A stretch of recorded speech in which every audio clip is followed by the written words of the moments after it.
Welcome in, folks. Welcome in. Thank you all so very much for being here. Surely do appreciate it. Hope you're having a wonderful Wednesday. It is time for some Mouse Guard. Who's ready? I'm ready. I'm red. Eat. Eat. Awesome. Well, thank you for being here. There we go. Omni, I'm gonna go ahead and okay, he's back. All I'm gonna go right. ahead and turn things on over to Omni. What's happening, buddy? Hey, everyone. I'm the last time to touch your Nice. favorite American. Thank you for the You're back. rest. Yo!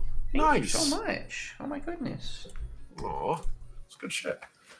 All right, let me just make sure this is all good, and we look like we're fine. So then, so let us pick up where we left off last session. I want a recap from everyone as to what happened. You guys know the drill. Persona and Fate is on the table if you do a good enough job, and you impress me. So, impress me. What happened last session? We filled Red in on killing the big old snake. We filled in Giles, I should say. I commended his troops and told them that they did a really good job, and we tried to work extra hard to make sure that they didn't incur casualties. And I'm sure there's more, but right now I'm blanking because I am glitching in the brain currently. The brain's all Okay, fried. it's pretty solid so far. I like it. Bro, I'll let you take Persona or Fate. You're call chief. I'll take a persona, thank you. Also, Dylan, thank you for the persona. Roger that. Hell Oh, yeah. nice. Have one on the house anyways. Here you go, man. Appreciate it. Who's next? Funny enough, I am blanking on what Sayana did last session. I just remember what Red did, but I don't want to tell his story. Oh, I can tell my own story just fine, lass. I appreciate it. I think How- that I just kind of tended to the wounded. I checked on my guys, made sure they were all okay, sent them to check on Cedric and the rest of the party. And was it Cedric that was not looking too good?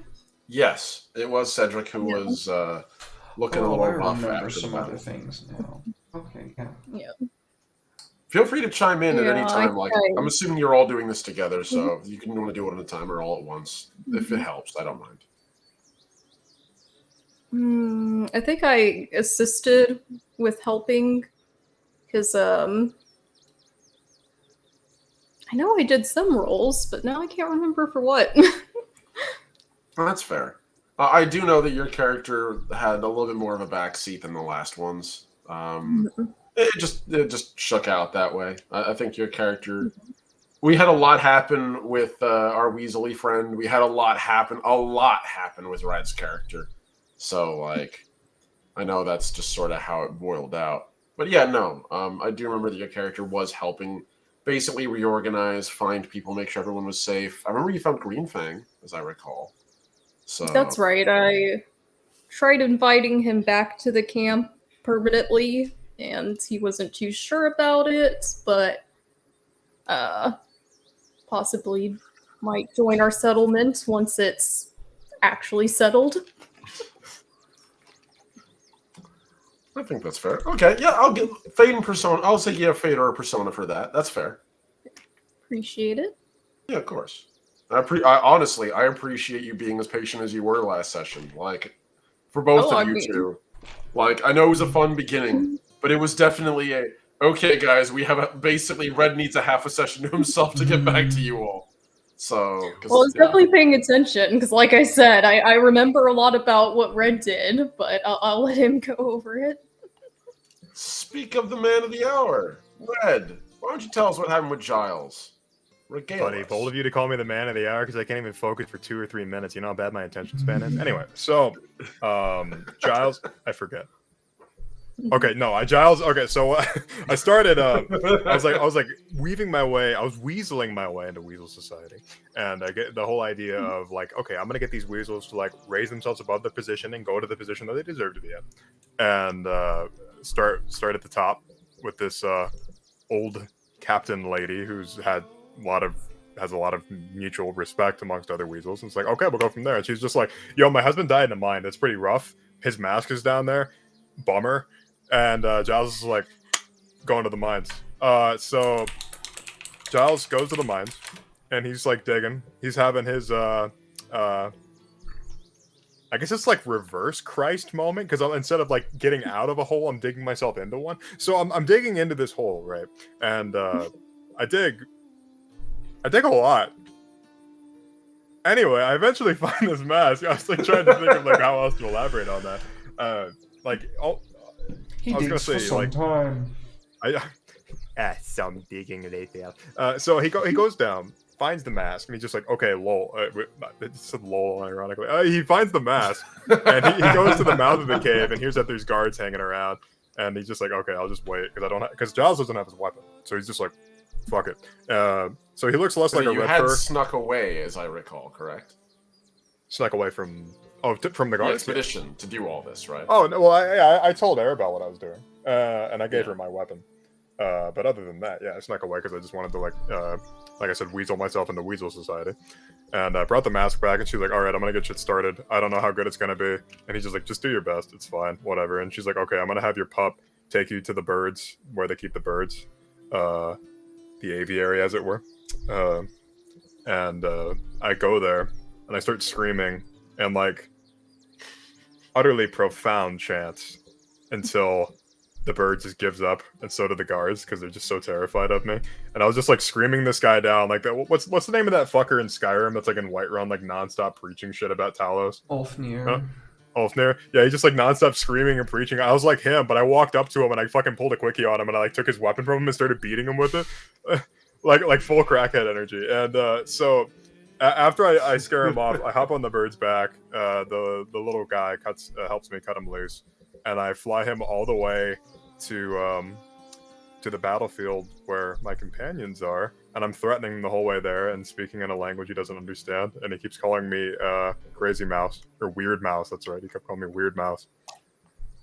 And Strange mouse, I think. strange mouse. It was That's right, both. strange It was mouse. strange mouse, weird mouse, as I recall. But I eventually ended up getting back, and I was just like, Sayana tried to lie to me and tell me that she single-handedly slew the snake. I was like, that's cool.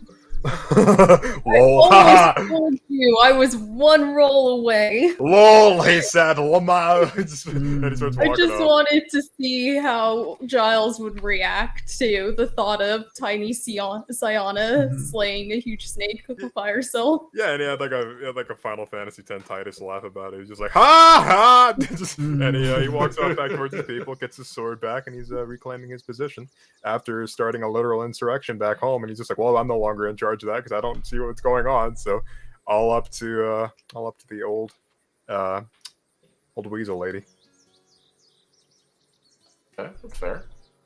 Was there anything else you guys remember from last session? Now that you heard that, Red, you get yourself a get yourself either a persona point or a fate point, your choice. Obviously, I think your character earned it after literally the last session anyway, so you're good. So good. Cedric willingly gives him over to the possession of a spirit from the past. Like when he goes to battle, when they're facing something that they think that is significant enough. He gives over his body to a hero from Mouse folklore. Also, that guy told me that I'm basically fucked. I'm cursed. Beware the curse. You're gonna be spitting up sand, dude. I wish you luck. I don't know if it's that kind of curse. I think it's more of the like, I'm never gonna sleep very well again, probably. It's not a curse, it's just reality. Yeah. Also, I'm gonna have to. Jukon's gonna have to learn how to get control of the curse itself, because it's something that's inflicted on me by tapping into some kind of underlying current that flows through all predator kind, which means that being that Dukon is a weasel, he is lower level his accessibility to it, whereas a snake I presume it functions based off of how much killing necessitates their existence, whereas a weasel can be, what's the word? They are not just omnivorous, but it's like by choice. I don't remember what it is. They'll eat meat in abundance when they have it, but like they can survive off of not eating meat. And a snake It's can't a complicated really, thing. I don't know what it is. Like, I'm just shooting the shit here and kind of Right. spitballing. This is my guesstimate, and we'll all find out later how wrong I am. Oh yeah. And that's about it. That's about the size of it. Yeah, no, that's perfectly fair. I think that's a huge thing to recall. So yeah, no. Everyone, Fate and Persona for sure. You've already gotten them. That was a really big point to remember, Derek. So I'm gonna just grab this little die over here. I'm just gonna put it to the side for me to use in the future. Oh no. So thank you for that. Oh no. What have I done? Also, Red, I recall that you heard something pretty significant from, like, something you came across some pretty significant information while you were skulking about in Gauntlet yourself, as I recall. Do you remember it?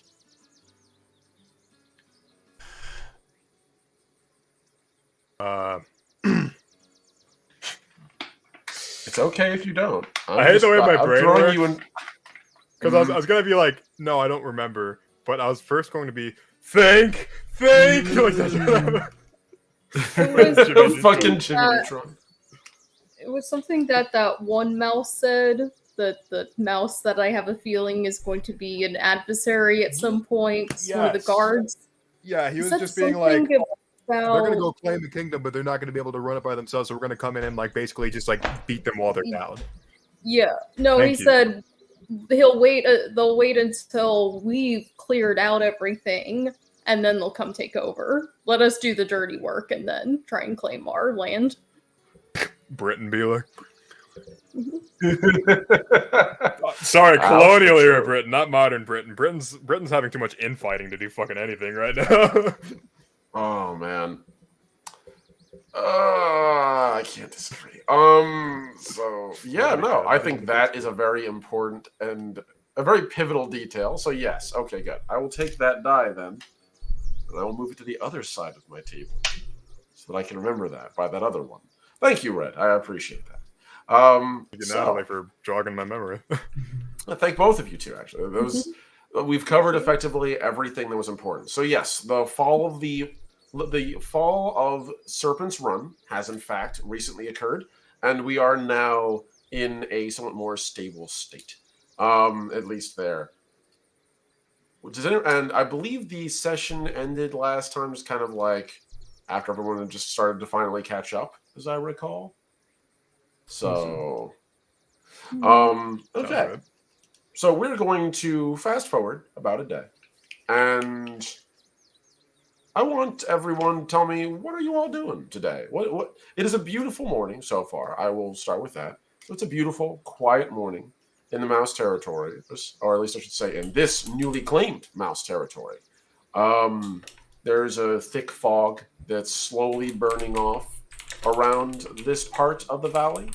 And from what you can see, people are starting to wake up early. A large number of folks are going to the hard work of moving stone and rebuilding structures, beginning to get the place inhabitable again. And the Mouse caravan is sort of gathering whatever resources they can, treating the injured, making sure things are doing all right. What are all of you doing?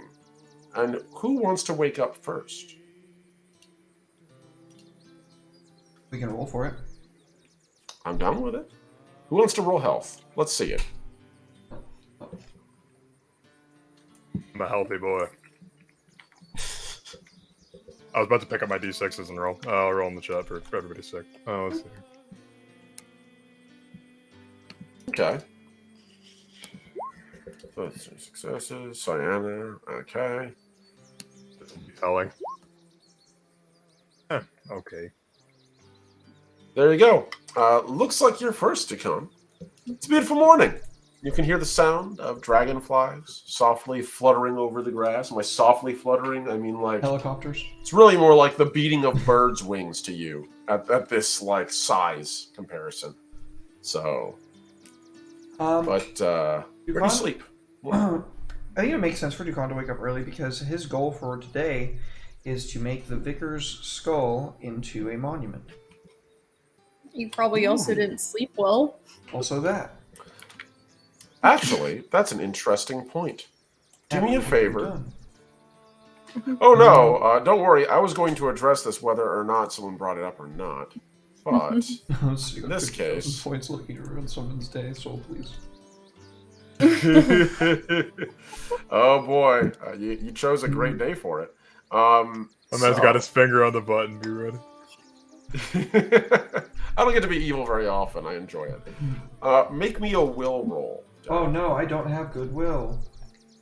Oh. Really? Do you have any other You've thrift done a stores pretty good around? job of building some good. I know what you're talking about. I'm being a I fail.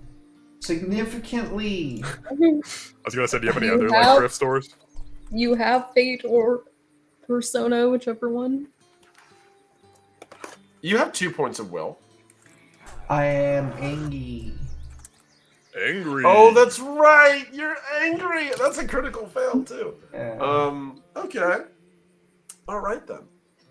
So, Derek, can I get some of that tension music you got together? Oh no! This is going to go swimming. Oh, I love you, Derek. Thank you. I love. Love you too, buddy. Thank you, Natalie, for reminding me. Much love to much love to all you guys. I love you all as players. You're wonderful. So. I didn't mean to be the kid who's like, didn't we have homework? Teacher. Derek have homework? Didn't Dukan get blood cursed? Excuse me, Dukan's currently suffering from a curse. So I posted something in the Discord chat. I want everybody to look at. It's exactly what Dukan's suffering right now. I actually want to look at this too. I'm going to do this while I'm studying. So, Dukan, as you slept last night. God damn it! Fucking man! Oh god, LA Beast is my weakness. Anyway, so I forgot his name. Anyway, so yes, the Derek. Last night, when Dukan rested, Dukan couldn't shake the feeling that he was being watched. Your dreams weren't particularly out of the ordinary, except in your dreams, you felt like there was something else there, watching. Something over your shoulder, just out of sight. And unlike the dream before where the vicar attacked you, using that strange magic he used to attack the mouse caravan, you can't see the vicar. You're sure there's something there. It probably is the vicar, but they just never quite appear. And every time you feel like something's about to happen, it just keeps going. It's like a horror film where the tension never quite crescendos. It just builds. When you wake up, you find you slept fine. Have no signs of injury whatsoever. But you do have a little bit of a cold sweat. You're not used to being hunted, but you get the distinct feeling you are being hunted. So, Derek, now that you've had a nice, lovely night's sleep, how are you feeling? What are you up to?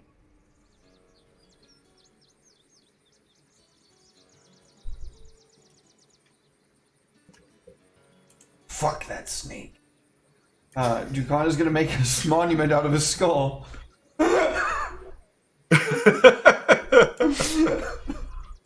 All right. Dukan is all right. scarier than this guy. I killed him. How can I not be scarier than him? So I'm assuming that's going to be your goal for the session. So far, we've not had goals for the past couple sessions because they've been sort of crazy. So I'm letting you guys select goals again today. Yeah, If you want that to let is me my know what goal. they are now, or until we get to your turn, whatever works. So Derek, you want to go about making the Vicar's skull a trophy. Mhm. You lope your way out to where the Vicar was slain but a day ago. And they are still cleaning up this giant serpent's corpse. The Vicar, I will reiterate, was massive, Mhm. even by the standards of the horrifyingly massive serpents that you've encountered in the past. This is like a 8-foot long black viper. Yeah, that's That's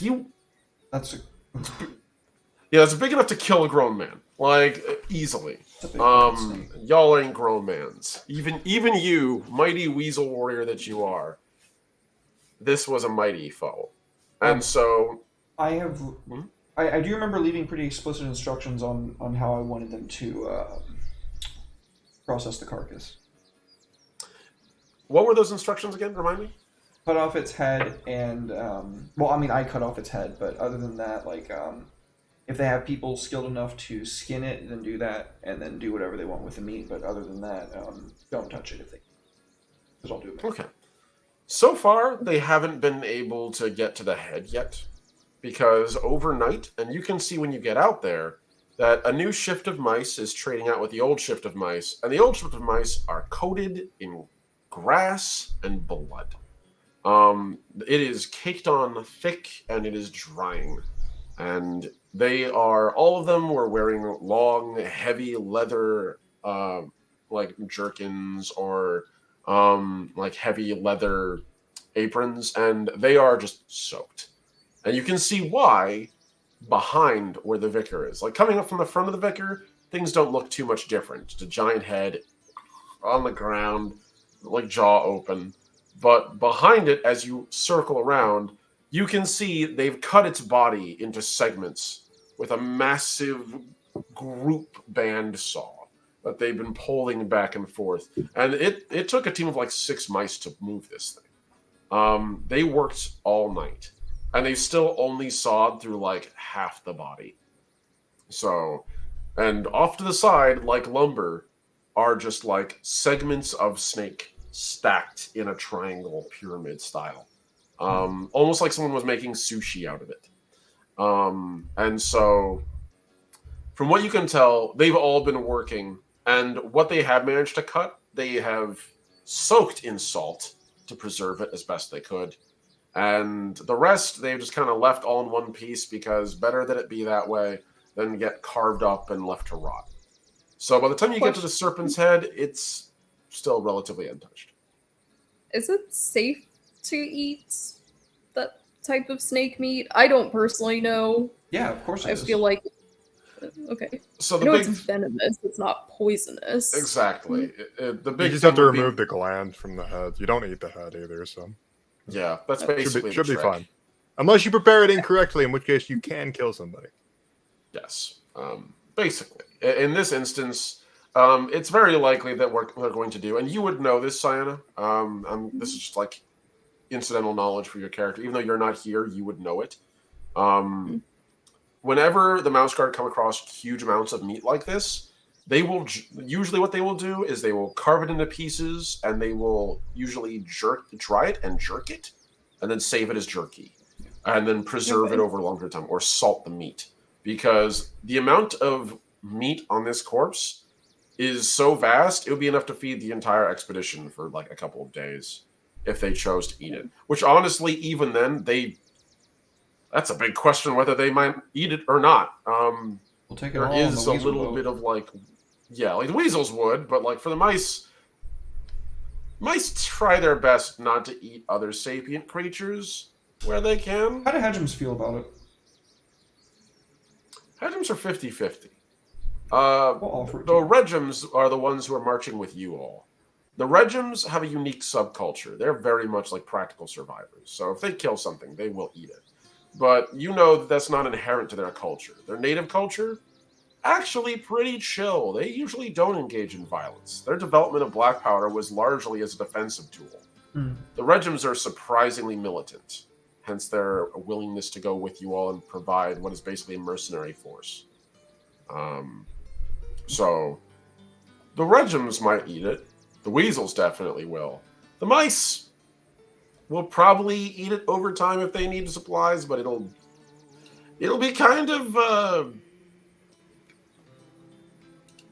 how would I even describe that? Uncouth, I guess, would be the word. It definitely would not be a thing they'd prefer to do. It'd be ghastly, I think would be the way to describe it.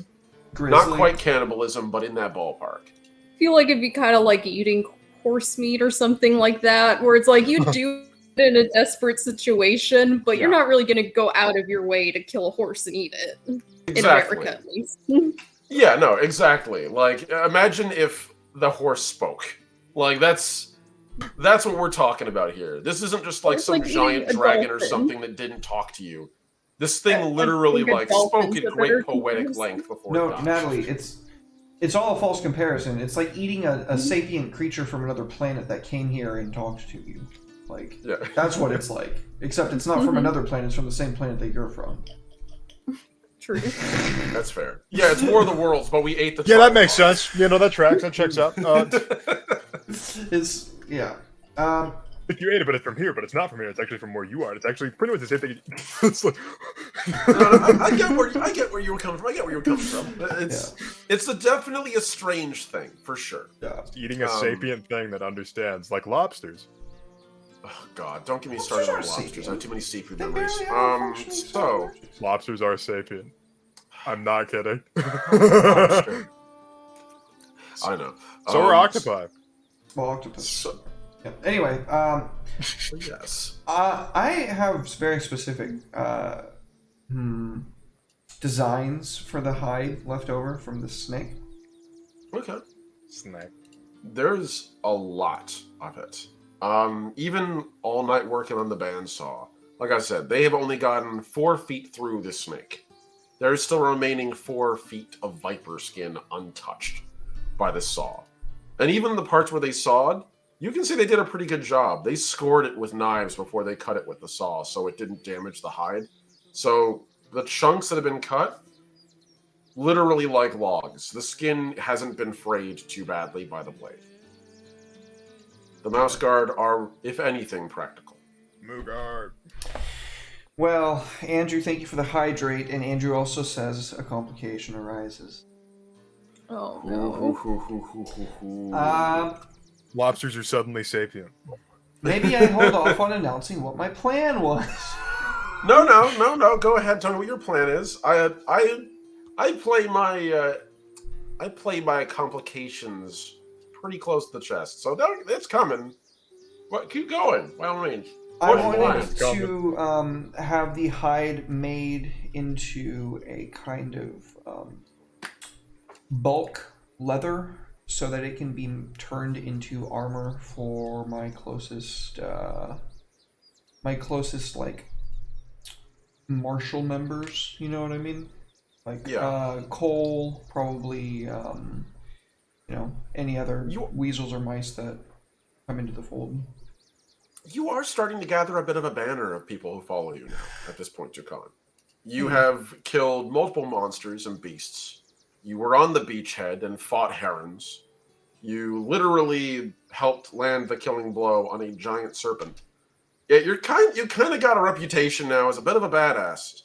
So yeah, probably got a couple of mice who definitely talked to Cole about talking with you and who are showing the beginnings of interest. So yes, this is entirely possible. So yeah, you approach one of the mice who are opening up on the shift and let them know your designs on it, or at least your designs for rendering the skin. Yeah. And they'll nod and say they were kind of planning on doing something like it anyway. That's why they have the huge amounts of salt, and they also have pools of tannic acid ready to go. So once they're done chunking up this guy, they are going to immediately start flaying off the skin and treating it. So at least so that it can be preserved and properly treated into snake leather later. Where'd they get this tannic acid from? You know where they got it from, right? Actually, Every time here's a funny thing. No, not where you think. That works for humans. That I does was gonna not say, work I don't think mouse piss has tannic acid in it. even if there is, like they piss like a raindrop's worth of urine. Like it's not much. Like I've had rats. I've even interacted with mice. Like, and I've had them pee on you because they don't really have bladder control, as people have mentioned to me more than once. In this setting, they do because we're trying our best to steer away from those weird questions. But normally they don't. And even when they go nuts peeing, there's not really that much. So they wouldn't have enough to make like tannic acid levels. No, actually, the mouse guard do what a lot of native peoples would do. And tannic acid can come from urine, which is actually derived from uric acid, or from tree roots. Cypress trees naturally create tannic acid in water. And so for the mouse guard, wherever they go, if they can get anywhere near any trees that are cypress or similar water bit like nearby wet water or mangrove style trees, they all turn the water brown with tannic acid. So that's where they derive it from. They'll intentionally concentrate it out of water. These are Floridian, that's why he knows this. Exactly. That is exactly why. How do you think I made leather in Boy Scouts? I used tannic acid from the lakes because I didn't want to pee in a bucket. So That's my favorite merit badge. Peed in a bucket. pee in a bucket, Peter merit Bucket badge. badge. It's the merit badge you put on the back side of the sash so nobody sees you have it. They're setting up like some large buckets of tannic acid, and honestly, like the people of Serpent's Run had some tannic acid ready to do that with anyway. They mostly use scraps of leather for their clothing, and that's where they get it from. So they're sort of pooling their resources. You are seeing the folks of Serpent's Run starting to contribute more, as the Mouse Guard have done this as well. So it's starting to come together a little bit. There's even a serpent, like one of the small green snakes, helping like turn the crank to wring some of these things clean. So like, yeah, it's starting to come together. I feel like now is a good time to flip over right quickly. I'm gonna flip a coin between Red and Sayana. Sayana can go first. Okay. Mostly because I gotta go check on my fucking chimichanga. Perfect. All right, go do that. That is important. It is very Yes. important. All praise the chimichangas. So, Sayana, what are you doing this fine morning? So I have two things I'd like to do. I'd like to check in on Cedric, because he's my boy, and want to make sure that he's recovering well. And then I want to have Tom do another weather watching lesson with me today. Perfect. That's excellent. Okay, then. So, let's start off with Cedric. So, I imagine you would probably go pretty early, wouldn't you? Mm-hmm. All right. So, again, Maybe bring him some breakfast, some soup or something. yeah, no, definitely. Like, you guys, now that you're stationary, you can actually boil water without it spilling everywhere so easily. Like, you can start preparing stews and that kind of thing. So, yeah, absolutely. While you are, yes, Mrs. Alec. Good to see you, buddy. So, after you get a little stew going, probably it was on the perpetually burning pot in Garo, your tortoise. When you bring the soup over, you can see that the apothecary who's been tending to him has been sort of sitting on the front, like steps leading up the tortoise. Because again, the tortoises themselves they're kind of almost like walking fortresses, like the way that they're arranged. They have steps leading up onto them. So for you, getting on there, pretty easy. You just sort of gotta get up the side. You do. And the apothecary is sort of sitting there smoking what appears to be a pretty pungent pipeweed. Smells of a floral bouquet, almost like roses, and a pretty potent undercurrent of what almost smells like tar laid underneath it. It's both intoxicating and disgusting at the same time. And from what you can tell, it is quite effective, as our friend is sitting there with very red eyes, slightly sleepy expression, and a peaceful smile on his face. Here to visit my guests. I'm not smoking swishers. I am. I'm probably like blowing smoke out of my face. He's kind enough to put the pipe down as you approach. Like, it's just potent enough where you can still smell the lingering smell. Very well. He should be fine to speak. I'm sure he would appreciate the meal. Indeed. Just try not to let him move too much. He's very animated. I see. I will do my best to keep him in a calm state. Very well. Enjoy your visit. And he sort of scoots to the side and leans back with his cane and opens the little door that he's left half ajar anyhow. And inside... Enjoy your pipe. Thank you. Some of the last spruce tuck leaf I was able to get a hold of. Figured I'd enjoy it while I still could. And he just like You this, do does this that. big inhale, and like a little balloon, he swells for a bit, and then this little mouse-sized cloud of smoke floats out in front of him. Damn, that's some good ass Zaza. Yeah. I'm imagining his eyes doing that like color change you'd see in old Disney movies when someone's like hypnotized or something. Oh yeah, no, he is soaring. He is absolutely gliding on a kite of chemical pleasure right now. Hey, Have yo, you heard of fam, Steve this Miller? shit's straight up bussin'. Yeah. That shit bussin'. This devil's lettuce is the spiciest I've had in a while. So She respectful. respectfully. If everyone leaves the stream right now, you know why? Yes. Oh, you don't like Zoomer culture? Oh my goodness. It would be like me saying doggo or something. That shit bussin' respectfully. Doggo is Oh a my God. millennial word. That's what I'm saying. It is a Like millennial. it's cringy in the same way. I love like, booping doggers. We're Doggos. saying it ironically. Which what I'm saying, Well, you're ironically. saying it ironically too. That's what you think. So, when you go into this chamber, it's the same herbalist apothecary. It's the healer mouse's Taurus. The healer mouse is currently asleep up in the rafters. You can hear him snoring. The apothecary is the one, by the way, that you saw last time, Jukan. The one that was wearing the mouse mask, the little plague doctor mask. So underneath it, our boy is... Now, you know, it was probably stuffed in the end of that mask. So... That's why he wears the mask. Yeah, exactly. So the healer mouse, however, is above, and you can hear like a soft from above, and below you can see Cedric on a hammock made of leaves, just kind of resting there quietly, eyes half lidded as he watches the sun enter the room. Slowly looks over at you. Oh, well, hello there. Good to see you again, Sedany. What did I miss? Good to see you too. I thought you could use some food. I could, yes.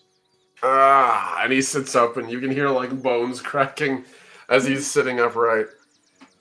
Ooh, I don't do that very often. Whenever I do, I feel like I'm 80 years old. That soup smells delicious. Thank you. And he reaches over and takes some of it. And let me just get that a little more centered. There we go. So yeah, he begins to like gratefully sip at it. So, I know we won. How's everything going so far? If I might ask. Some casualties, unfortunately. Our men held strong and are all accounted for. From what I hear, you helped keep them alive quite well.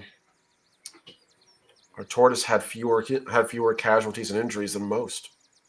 I can thank you for that. Well, a long time ago you told me to keep them safe, and I've made it my mission ever since. Cedric sits upright and puts his little mouse paws on the ground. I can already tell the apothecary isn't going to let me stand, so could I ask you a favor? On the counter over there is a little brown oak box. Could you bring that to me, please? I will. Just keep still. No need to stand or anything, like the apothecary you said. Of course. Besides, the soup is too good. And he just keeps sipping at it. He waits for you to bring it over, and you find it pretty easily. Like, it's this little oaken box. It's like a cigar box almost.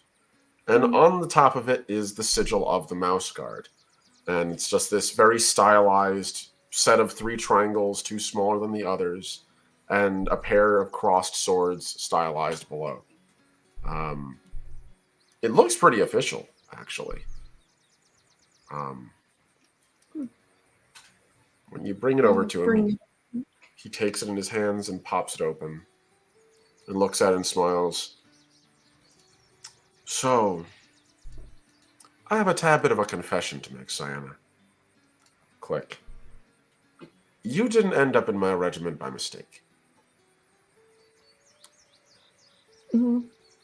When the expedition was organized, we were told that we would draw lots. However, we were each allowed to choose one person to be in our patrol. I chose you. I followed your studies. Just a little bit, not a lot. But you intrigued me. You come from a relatively peaceful place, and you're pretty competent. I will admit, you're a little pompous, but it's well earned.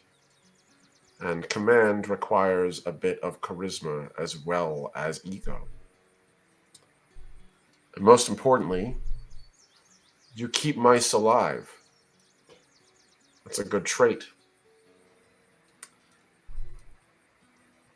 I'm getting old, Sienna. Nonsense. He holds up his hand like in a, it's How old is Cedric out of character? out of character. You don't know. He's never told you. He's middle-aged. You know that much. Like, he's at least got to be in his 40s, like his mid to late 40s. Okay. Sorry, I didn't mean to interrupt. I was just like, wait, I don't even know how old this guy is. No, you're good. You're good. He does have gray fur. You've seen that, but like not so gray that he's like, he's not an old fur or anything. He's not tripping over himself every time he walks around, but he is older for sure. Just so everyone can see, Cedric is the one furthest most on the left of that picture. And he looks up at you, and his little like gray eyes kind of like sparkle a little bit, and he's got like his little mutton chops are a little more fluffed out now. He looks a little bit less like rough. He's clearly had a chance to like tend to himself. I'm not done in the Mouse Guard, but Gwendolyn has been pestering me to accept a captaincy. I didn't want to do it, because when you become a captain, you have to stay in Lockhaven and serve at her pleasure, which is fine.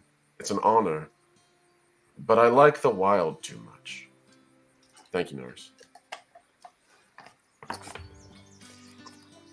However, out here, everything's the wild, and I'm finding myself having a harder and harder time making excuses, especially now that I have a worthy successor.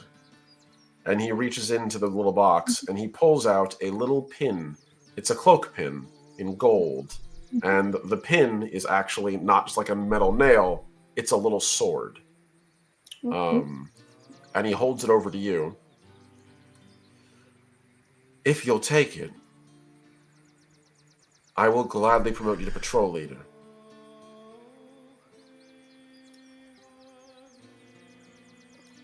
For you, I shall, even though it makes me sad knowing that means I am one step closer to no longer serving with you directly. It's a small frontier right now. I'm sure you'll see me a lot. I'm not going anywhere. There's still a lot to do, but more and more I'm finding myself being drawn to higher command than this. And it's not fair to you or the patrol. that I'm split between my duties to the matriarch and my duties to you. And you've been taking care of them well enough anyway. So, thank you. It makes me much more comfortable about that. I appreciate it and humbled by your kind words. Garrow's your tortoise now, then. I will be riding, most likely with my old friend on the Invicta. I really hope he's stopped snoring. Well, I'm glad that I will have reason to visit both of you then. Just so. There is one final thing I wanted to share with you. And he reaches down below the hammock and pulls out a roll of cloth. And he undoes the buckle, and there are, in it, 3 folded cloaks. 1 red, 1 orange, 1 blue. This is my charge.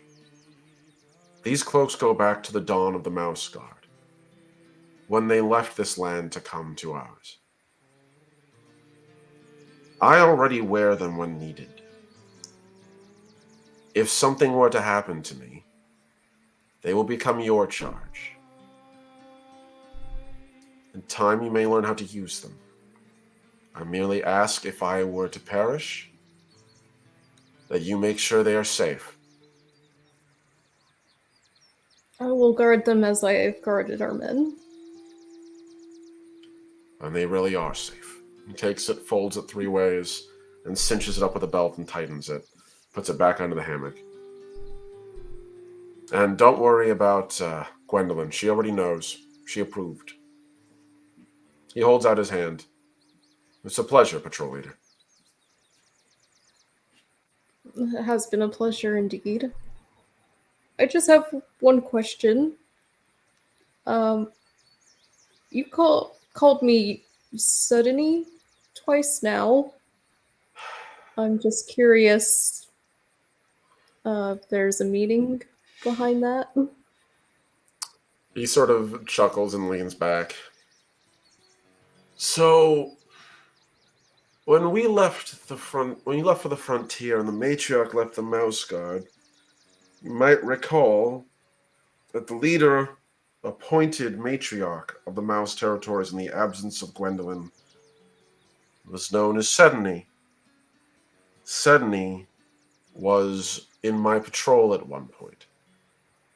She was very brave and very driven and very certain she would change the world. And I'm very proud to have trained her. And you remind me of her in a lot of ways.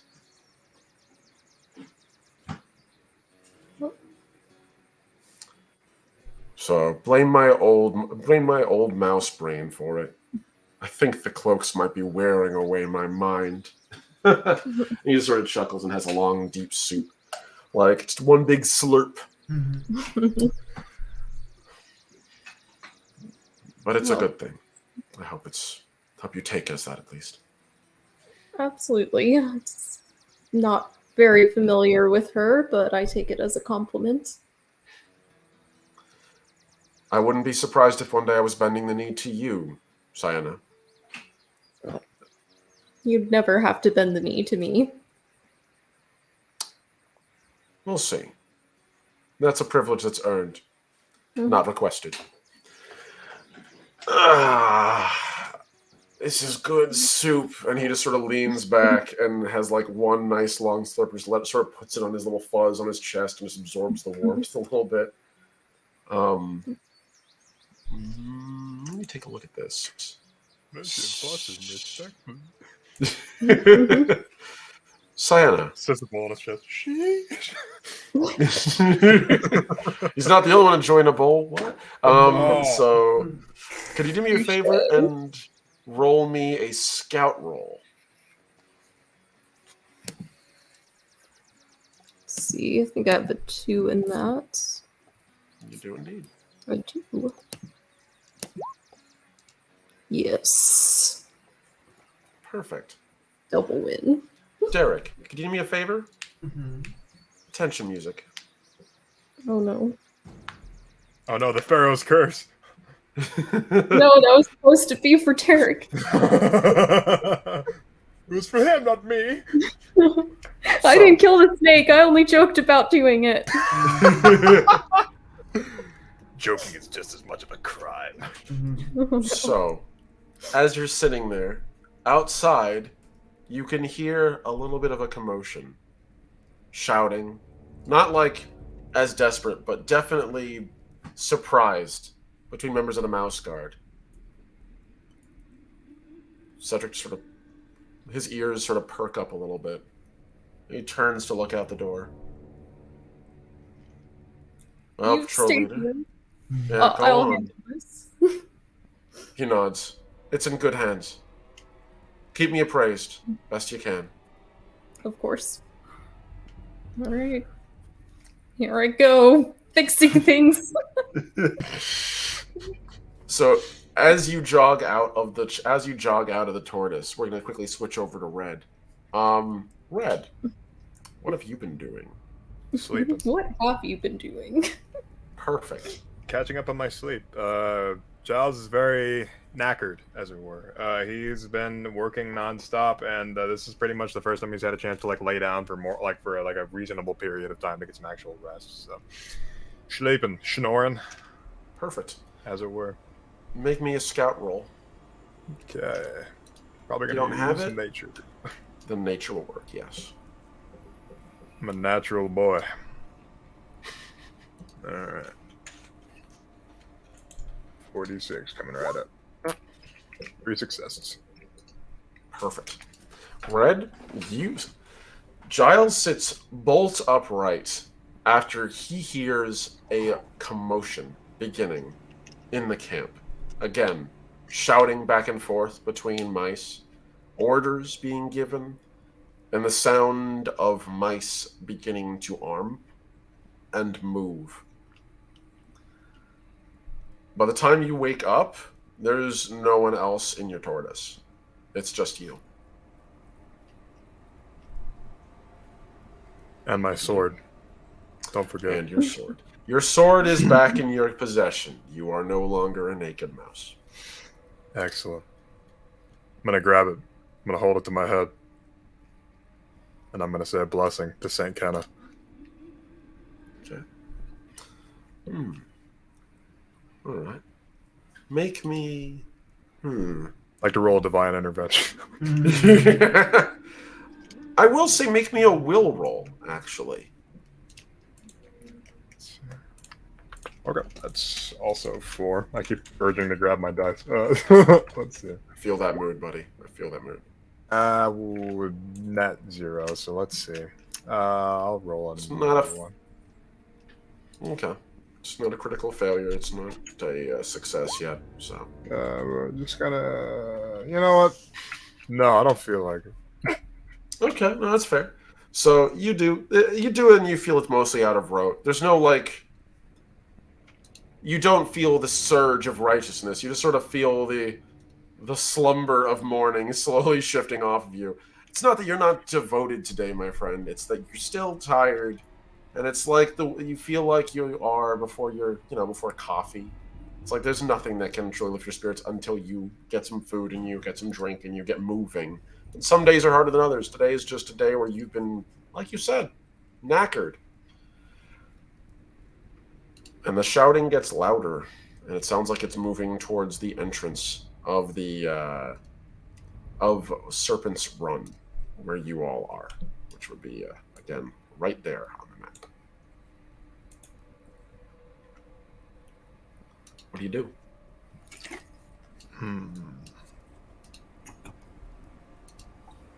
I'm going to step outside and see what all the commotion is, what all the hubbub is, as it were.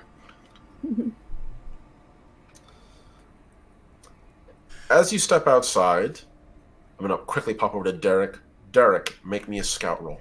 Okay. I'll be like 2 seconds. Do you gotta do, buddy. You're good. I will let you add your wolf snap to this if you'd like. Oh, I would love. What is that again? That lets you situationally add a die once per session, if you'd Yay. like. Oof. It worked against me. It's still a success. You are not so busy that you don't notice a number of mice beginning to scamper towards the entrance of Serpent's Run, and in the distance, you can see troops beginning to move, mice forming into regiments. This is about where Sienna, you would appear, a little bit off in the distance, running towards the entrance and seeing troops moving, including your own now, all squaring up into multiple rank deep formations, actual regiments ready for fighting, as other mice commanders and officers are basically rallying troops and getting them ready, calling them from whatever duties they were doing to arms, which is Giles, where you walk outside and see Arabelle gathering the Wolfram regiment together for that same purpose. Hightail it over to my troops. Yeah, I will also rally whoever I can that's around me, bellowing loudly. Okay. So far, the mice all immediately answer to you. Thom sort of arrives at the front rank of your troop, Sienna, and seems to immediately pop with a little salute. Ready when you are, ma'am? What is going on? I don't know. Saxon asked for the patrol leader, but Cedric's currently, indisposed, and everyone else seems to be sort of scattered to the winds. See, Giles is gathering his troops over there, and Tucan's running, but all they said was to be ready, that we might be needed. Stay here. Do not move. I don't care who orders it, unless it's Gwendolyn herself. I'll be back. Where's Saxon? Aye, ma'am. That-a-way. And he just points down the ranks, and Giles, I'm going to say you were keen-eyed enough to spot where every one of your other allies is. One of them is a literal fucking weasel, and the other one is in front of an entire regiment. Kind of hard to miss them. And you can follow the little mouse's finger, pointing in the direction of Saxon, who is, at the moment, gathering troops together. And from what you can tell, it also looks like Preston and also Modi are there as well, gathering ranks up. I'm going straight to Saxon. He wanted to talk to Cedric. He could talk to me. Got it. So, what is everybody else doing? I'm Go charging. with, you're I'm charging? gonna hold them off for as long as it takes for reinforcements to get there. Me and whoever's So far, around me. So far, you haven't seen anyone actually at war yet. There is no clashing of blades, but there are. It's like the whole place is becoming a staging area all of a sudden. It's very abrupt, and it definitely speaks to the expertise of the Mouse Guard. Where the fuck did that come from? There it is. Like, excuse me, Gundam. I don't believe I asked for that. There we go. Okay. Then in that case, I will just go line as much as I can out front to show force until somebody who's got the rank and authority to deal with it arrives. Okay. That would send you running past Saxon as well, and Sienna. Giles, what are you doing? So, is there a clear and present danger right now that I can just see by stepping outside? No, you cannot. Not from where you are. But you can see that whatever it is, whoever decided to start massing their forces, they did it to all the Mouse Guard. Like, no one's being spared, save for, like, the most dedicated of craftsmen and healers. They're even gathering, like, what would be secondary combatants and arming them. So, they are mobilizing everyone. In that case, I'm just gonna start heading in the direction that I hear all the commotion coming from. Okay. I'm gonna move my mouse body. I'm gonna fucking sprint. I did like hella endurance and stuff like that while I was in town, and then my health went up. So like Yep. I'm actually in better shape than I was than when I started. You totally did have your you did have your awesome like workout montage hauling rocks for 30 minutes. It was like Little mousy- kettlebell squats, but with like actual fucking boulders. Literally the chiseled body oiled like muscle montage of like moving rocks sexily for like an hour. This is when I earned the title of the rat. Mm. I'm so large, So and I all have three control of of my you bladder. are drawn for various reasons towards the entrance of Serpent's Run, which is one of the few parts of Serpent's Run that has managed to survive all this nonsense without it falling into utter chaos. And at the front, you can see a small overhang of cloth having been made there. And beneath it, you can see Saxon, what appears to be Raphael, Modi, and Preston, all of whom are organizing troops and sort of whispering to each other, occasionally trying to shout to notaries or like give stern orders. They're not like desperate, but you can tell that they are acting with due haste. I leave that in your hands how you approach them, but it is the four of them. Would now be a good time to take a break? That works for me. Cool. All right, don't go anywhere, anybody. We're going to take a quick 5 to 10 minute break, but before we go, you can get yourself 10% off of a DMDM Studios custom dice case over at ko-fi.com/theshadysale by using code RPGINN. You can stick it in the sunlight. It absorbs that sunlight. It then reflects it back as necromantic energy that you can use to raise your dead enemies. So, thank you very much to Natisha and RPGN. We love you, we appreciate you, and we will see you guys after a short break.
Welcome back, folks. Thank you all so very much for waiting. I surely do appreciate it. Gonna go ahead and hand things right back on over to Omni.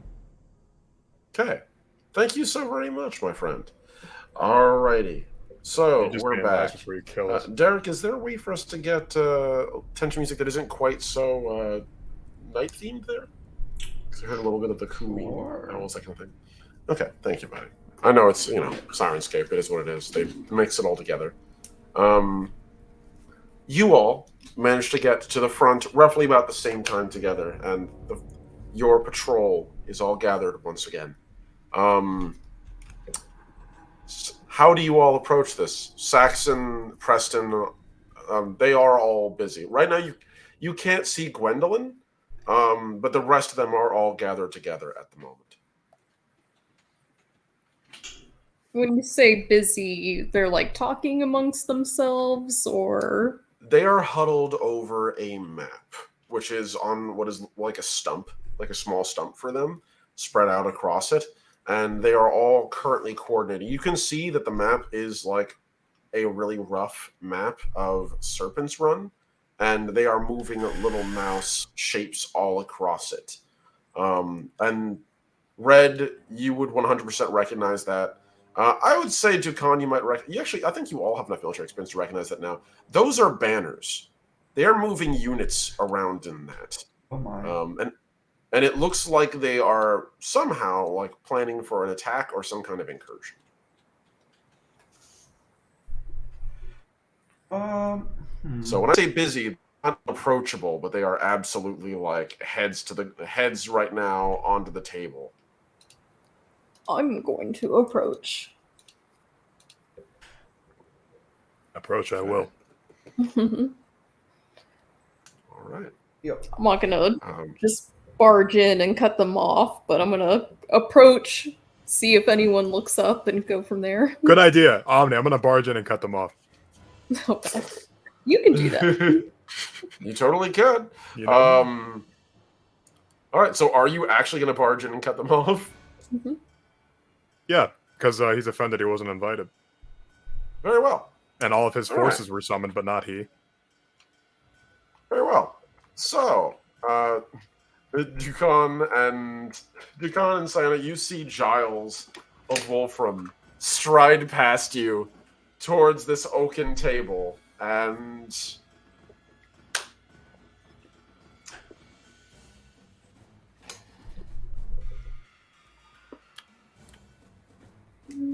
go ahead.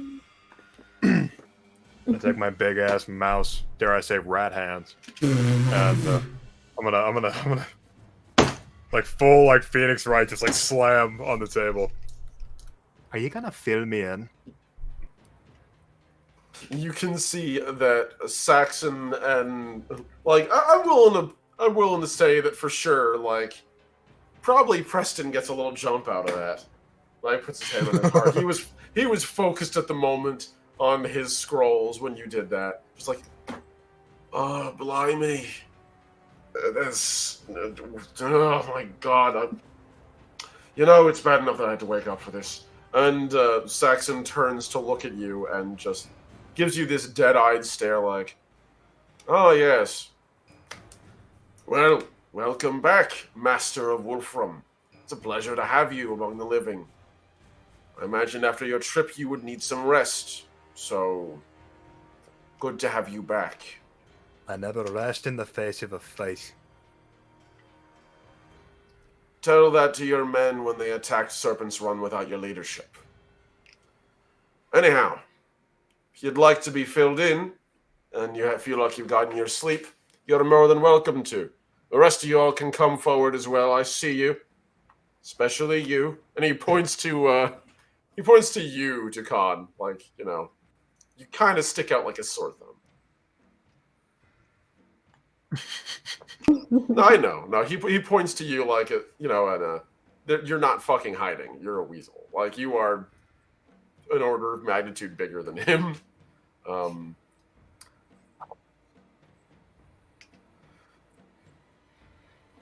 Good. Well then, Modi, this is your expertise, or rather, the expertise of your kind. Why don't you fill us in on what's going on?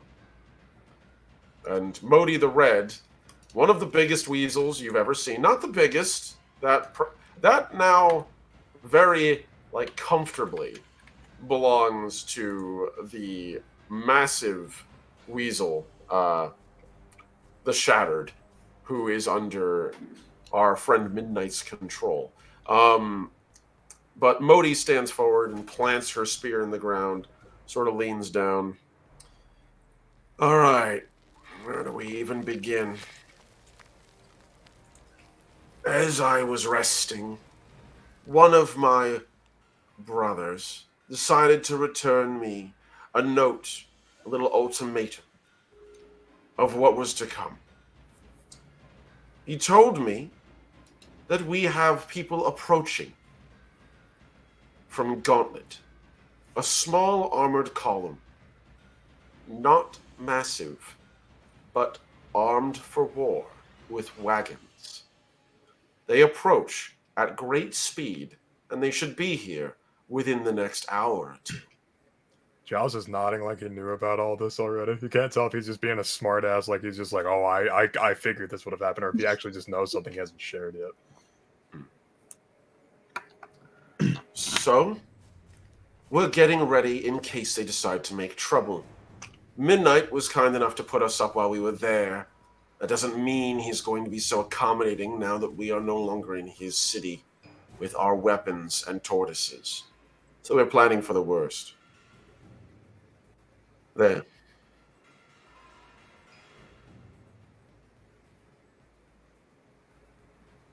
At this point, Preston chimes in. Now, hold on there for a minute. I don't necessarily think we need to go to war quite yet. They haven't demonstrated...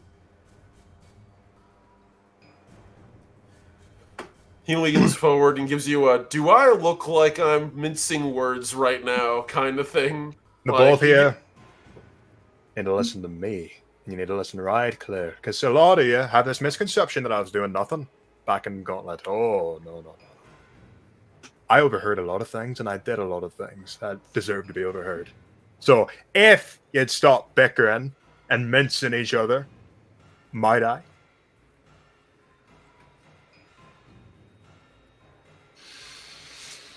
So, they was over talking, bunch of guardsmen wearing the armor and the like.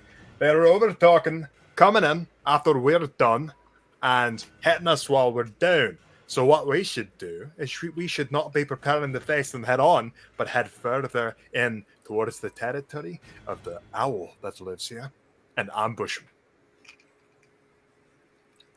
Ambush the owl? No, let the owl ambush them, and then we'll come in Well- and pick them off. Same strategy, throw it back in their face. Oh, Why that, is and it- I've been stirring up an insurrection amongst weasel kind, and it's off to a good start, might I say. If we go in first, will the owl not attack us first? What if we move quietly? It's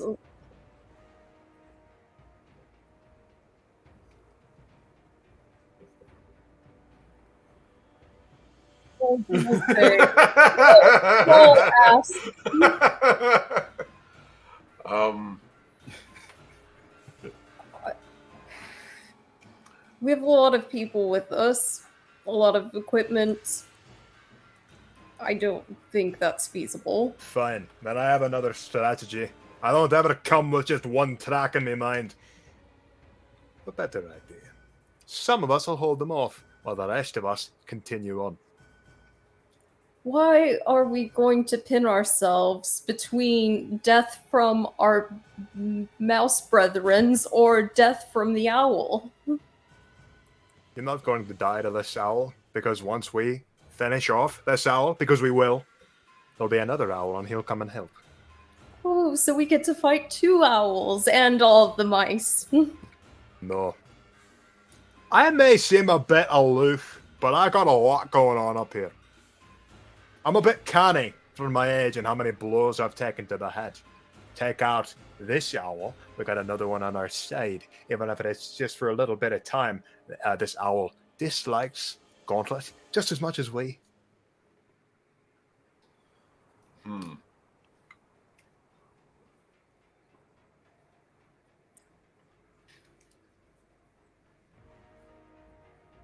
you have any better ideas? Because I am all I ears. say we listen to what Preston was saying about not fighting. Oh, just standing down and surrendering? Yeah, just let both of them just... Preston just holds his hands up and, if I might clarify what I was saying so we can move past this conception, that I'm against the idea of liberating your kind, which, might I add, is incredibly insensitive and presumes very much the worst about me, which I don't feel I deserve after committing me and my men to multiple engagements, including Oh, saving spit it our out, lives. you ball bag! Don't you give me Respect. nonsense about brevity. And then he's going to... top of him like, try me! I'll fight you. You leave Preston alone. Oh, just like you fought that snake, you wee thing! You just hear this loud whack as Saxon's broadsword just chunks into the side of the stool and is enough. Saxon, Is it a good stone? go ahead. And so Saxon just sort of paused, like, okay. So anyhow, Preston, say your piece so I can get back to coordinating. And Preston just sort of looks at the blade and looks up at you all. What I was saying, we don't know what this force is going to do. We outnumber them. We are in a pretty strong place right now. We have all the same forces that attacked, and now we have a physical fortified position to stand in. We hold the cards. If they are planning on marching a column of mice to attack us, they are engaging in an extremely complicated effort at suicide.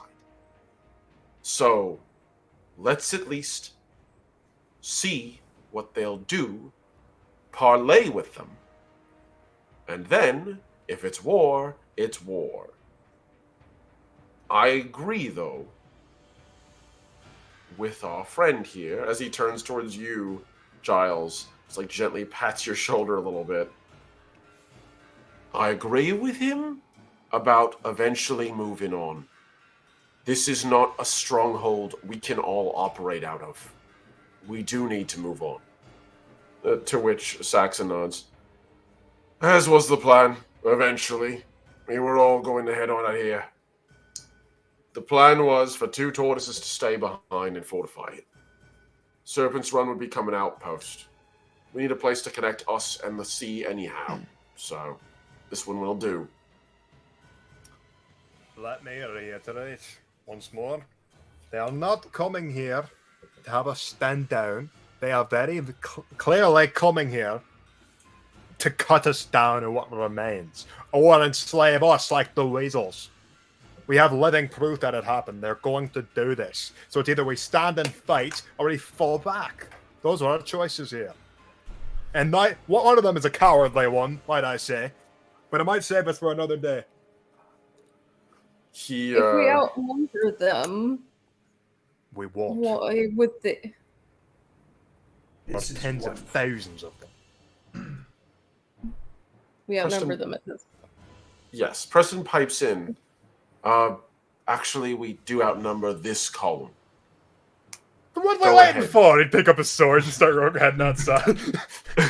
Saxon's There blade will just be like more. in front of you, like a meter almost, like a parking lot. He looks robot, out at just this like, you know. toothpick blocking him like, It's bigger than yours, buddy. I'm just gonna put it out there. If we're measuring swords, his is bigger than yours.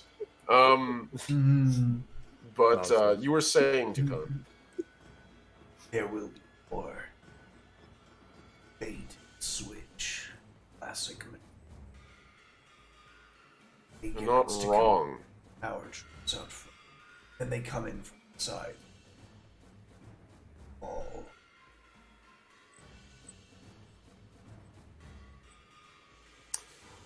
At this point, a new figure slowly walks in from the grass, and you can actually see that it's Raphael. And he just sort of rests his fire. He rests his fire lance on the ground, sort of leans on it. All right, then. I have a simple question. If we were to move, what happens to Serpent's Run? We're all their military forces at the moment. Saxon's plan is the only one that leaves them with any level of defense. wow. I personally agree with the pirate over here, to which you can see Preston looks and excuse you, pirate? And Pirate Everyone rap. needs to stop being mean to Preston right now. I'll say it again, I'll gut him like a fish. I'll gut you. Like I Oh. almost did to that snake. You Oh, weren't that- here. You don't know. You are this close! You're this close! so, eventually, you hear a soft clink, and behind you, walking in from the camp, is the matriarch, Gwendolyn of Lockhaven, who, despite her advanced age, is still in fact carrying a large poleaxe and wearing her full regalia. She steps forward. So I see everyone's engaging in spirited debate. Slowly walks over next to the stump. Master of Wolfram, if you're so concerned, why don't you and Dukan both go in advance to scout out this column and confirm these numbers? Modi, Spearhead. I like it. not spearhead. And she points her finger at you. Both of you two. The last 48 hours have seen far too much improvisation by my commanding officers. And that is me being very generous with that word.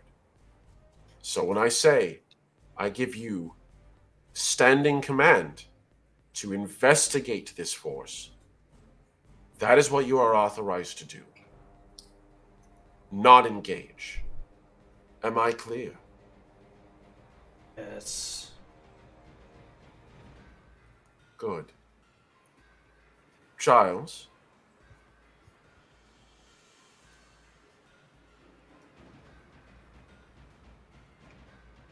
Khan will by the scruff of it. That's too late.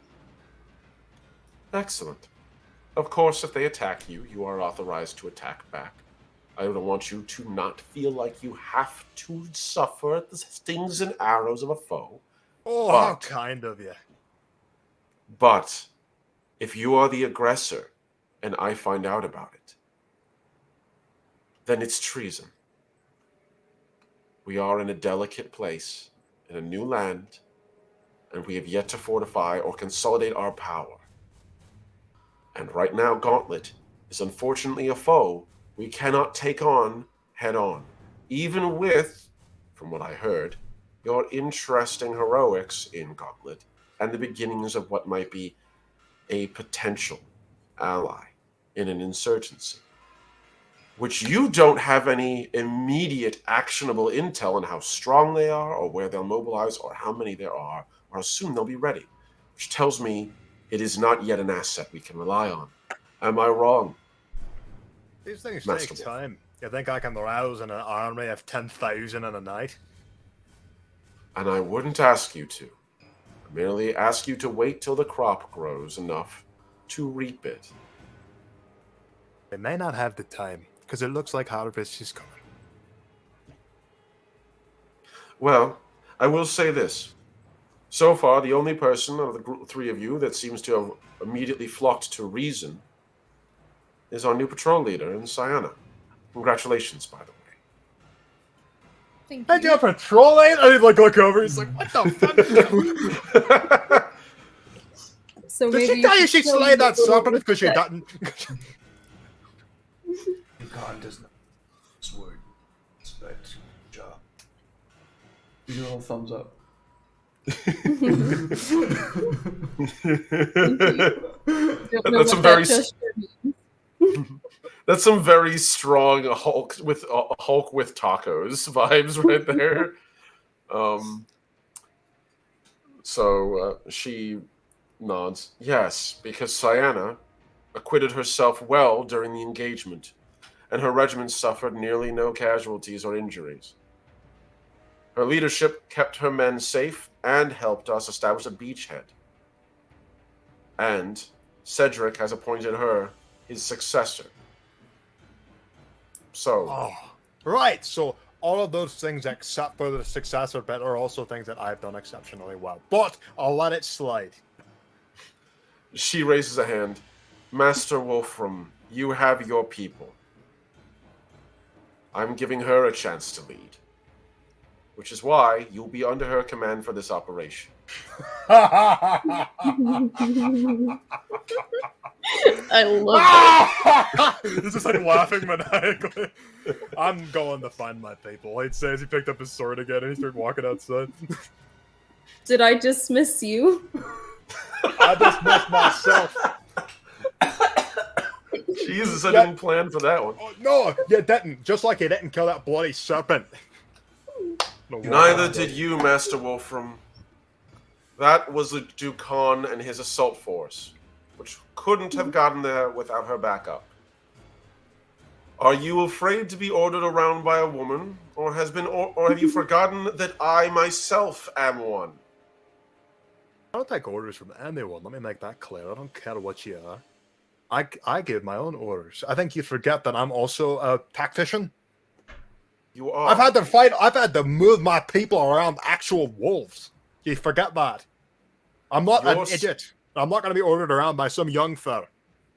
If you are incapable of teaching or allowing others to make mistakes, you are a poor leader indeed, Master Wolfram, or at least one who has forgotten how to lead. Mistakes? There's no mistakes in war. There's either you win or you don't. There's no room for mistakes. That is why I'm sending you on a low-stakes reconnaissance mission. This is not war, Master Wolfram. Not yet. Ideally, it would be nice to avoid it if we could, for as long as we can till we are ready for it.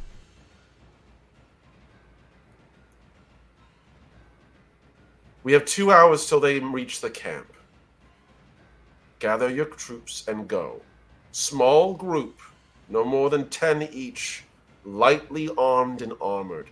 I don't want you to give away your positions, and you are not an armored column marching to war. That'll be all.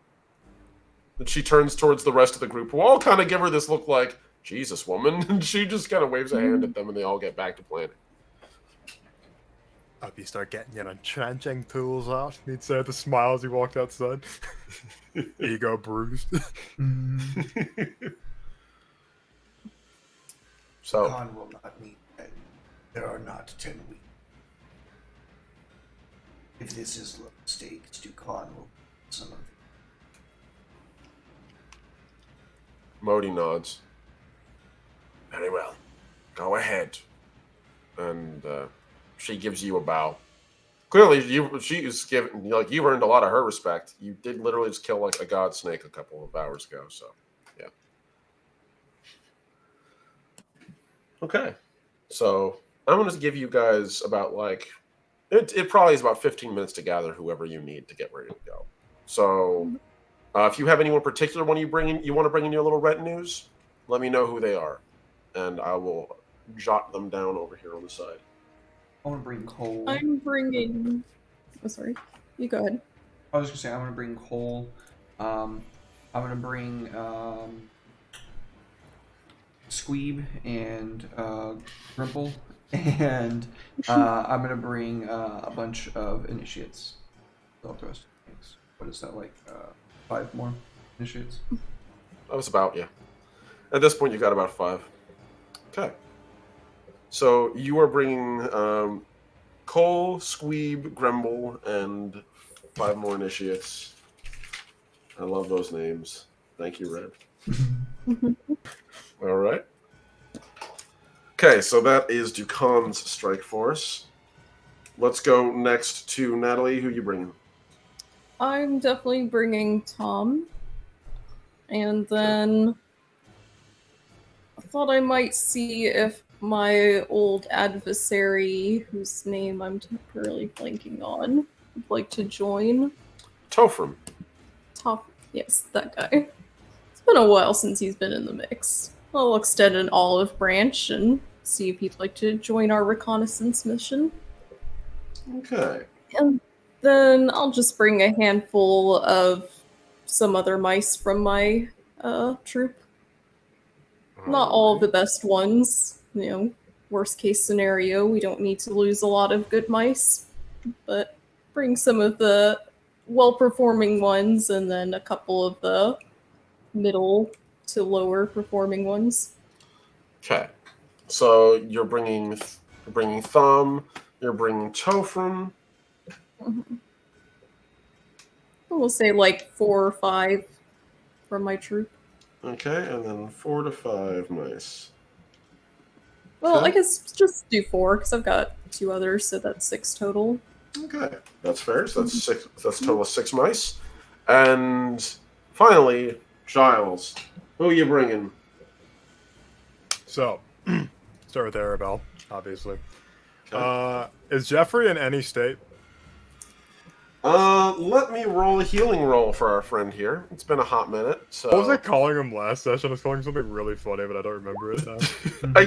I can't remember, but it changed multiple times. Oh, it was like Jimothy or something like that. Yeah, Yeah. something like that. Good. Okay. Okay, good news. Jeffrey is actually doing a lot better. He's on his feet, though he is still injured. But he's not so injured he can't fight. And something like this he's probably up to, as long as you're able to accommodate that he might need a little help with acts of strength. Well, that's what Janet's going to be here for. Okay. All right, Jeffrey, Janet. I know she's probably still pissed at me, but she'll have to get over it. Okay, so Jeffrey, Janet, Arabelle, and how many more mice did you want to bring? I'm just bringing those. Okay, just those 3. Look, Excellent. I'm an elite strike force, you know, like smaller amounts, Okay, that's fair. So, same points cost. I'm going to say that about like 15, 20 minutes later, you all meet at the head of the camp, and as you're getting ready to go, a small mouse runs up with a little like messenger bag on him. He uncorks it, and inside he hands you a map, Sienna, which is a very quick sketch of the mountainside and the path you're going to take. Which he says, if you follow this, it should take you about half an hour ahead of the column. If you wait, you'll be able to observe them passing. It is up to you whether or not you choose to engage them verbally, but you are not authorized to engage them with martial force unless they attack you. And what is your name? I'm gonna roll on the tape. Timothy. Timothy, yeah, I was going to say that. Oh God! All right, I'm gonna avoid Jimothy because I already got so many Jim names. I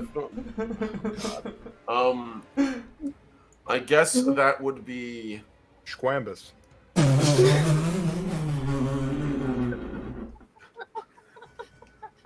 My name is William. What new eldritch horror of an abominable word did you just unleash upon my fucking ear holes, right? You heard me. I can't I'm William of Applebrook. You said William? Yes, William of Applebrook. And it's a young I- mouse, like, still training, very much at training. He's adorable. I want to take him under my wing like I've done with Tom. I'm slowly collecting all the cute little mice in the area. I'm gonna have a little orphanage. It'll be But not Squambly an in my heart. orphanage. The army of the adorable. Rename It's this just an episode. orphanage charging across a battlefield with swords. Rename this Um, episode to Squambly the Orphan. God. Swamley the orphan. God. Spelling is up to interpretation, Karen. Swambly. I am writing this out and regretting this. So yes. My next one is Queem. So yes, William pops a little salute and awaits to be dismissed by you. Mhm. Do we have curtsy? Like, Yeah, can I tip him? yeah, absolutely. Oh, no, tipping Like, is unnecessary. He is a mouse guard messenger. He's doing this because he's serving. But a curtsy, absolutely, like, you can curtsy or, like, give, respect or a thank you. That's possible. Alright, I'll give him a little curtsy. Okay. He nods and then goes jogging back. Like, his little scroll cat, he's almost as big as he is. Sort of like, He's so cute. he just goes I jogging was back. telling I like this new Squambly character you've introduced. He's really neat. So, your command here, Sienna, what do you do? Alright, I'll gather my group and head towards where the entrance exit portion of the Snake Ruins are, and I'll send 2 of my mice to go fetch Giles and Dukan. Okay. So yeah, you both get a runner saying, "Okay, time to go." Whatever point you would like. I will say, Giles, at the moment, Arabelle's just happy to see you back, and she takes the banner that she has, turns towards one of the other troopers, and then points the hilt of her blade at them and is just like, "Come, claim it, bear it safely. If it touches the ground before I come back, then you're going to be practicing swordsmanship with me tonight, and I will not be kind." And the gentleman just runs over, grabs it. Retreats back and plants it. Jeffrey is bandaged up, and you can see there's like a little bit of like a pinkness to the bandages where he got impaled.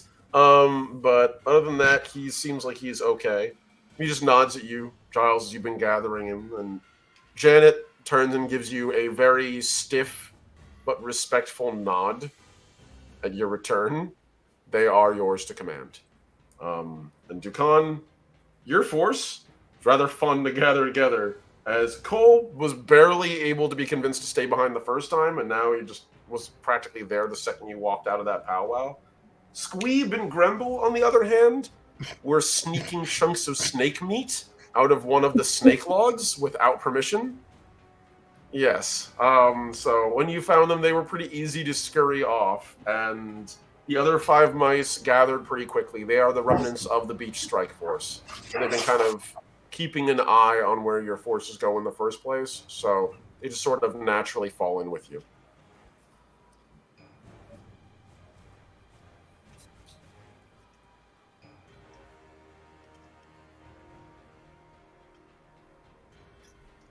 Ooh. That probably gets a couple of them, like, interested smiles. So, at this point, I figure, like, it looks like we have ourselves 3 little sub-factions going, which is kind of cool. Giles, are you ready to go? Yeah. Sorry, I've just been sitting here like ruminating. I haven't come up with any like weird names in a while. And that was a good one off the top of the headpiece. I did commit that one to paper, Red. That was a pretty impressive one. What was it? Was it Schwimbly or Schwimbly? It's Schwambly. It's SCHQ. Oh, there is a Q in there. Yeah, Schwambly. QAMBLY. It is. It reads like an Eldritch passage, and my eyes hurt for observing it, but it is a thing.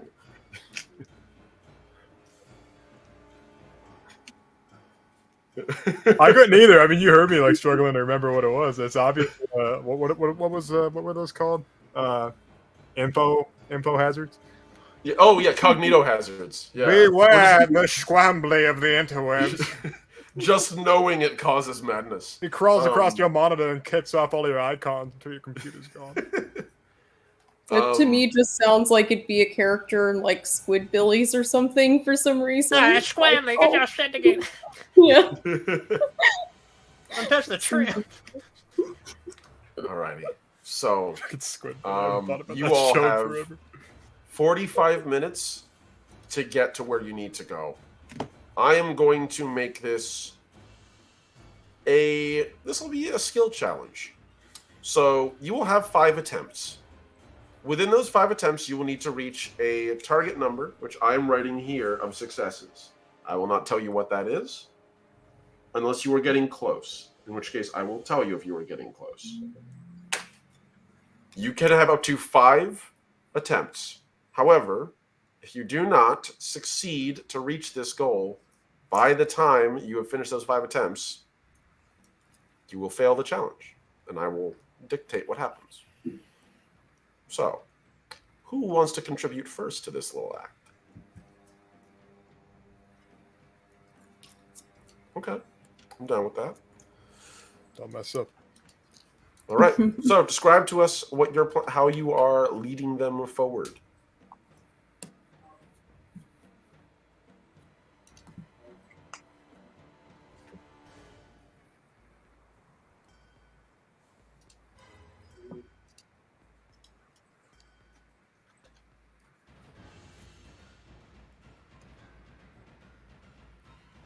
Actually, can we retroactively invite Gringfang?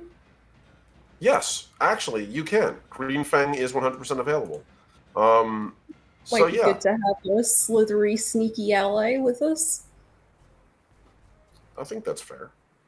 So yeah, Green Fang joins you on this little mission. At this point, Green Fang is he is wearing no armor, and he's just a little green noodly snake, and he agrees to go with you. He isn't particularly threatening to anything bigger than an insect, but he is still a snake, and he knows the area. So he is yours to command as you would like. I'm just going to add him into the pool. So.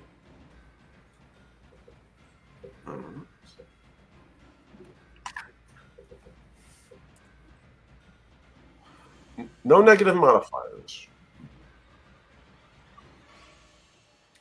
Let's see. What could you add to this? So you're scouting ahead to try to avoid other predators and such. I'm willing to let you use, I'll say, Lore Weasel. If you're focusing your observations on snakes alone, I will let you use Snakewise. But it will only help you against snakes, not against other types of predators.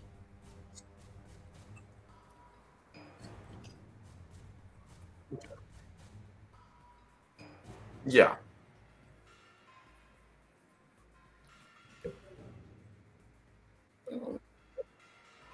One, two, three. Yes, you are currently in the negative by 1. So, Jesus Christ. You're still there. You go. There we go.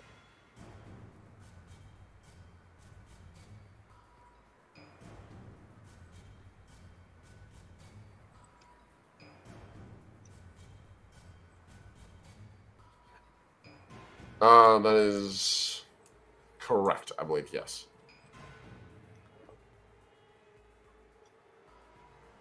Keep going because you want as many successes as possible. So right now you're sitting at not 1 but 2 successes, I believe. So, okay, so 2 successes. All right. Okay, so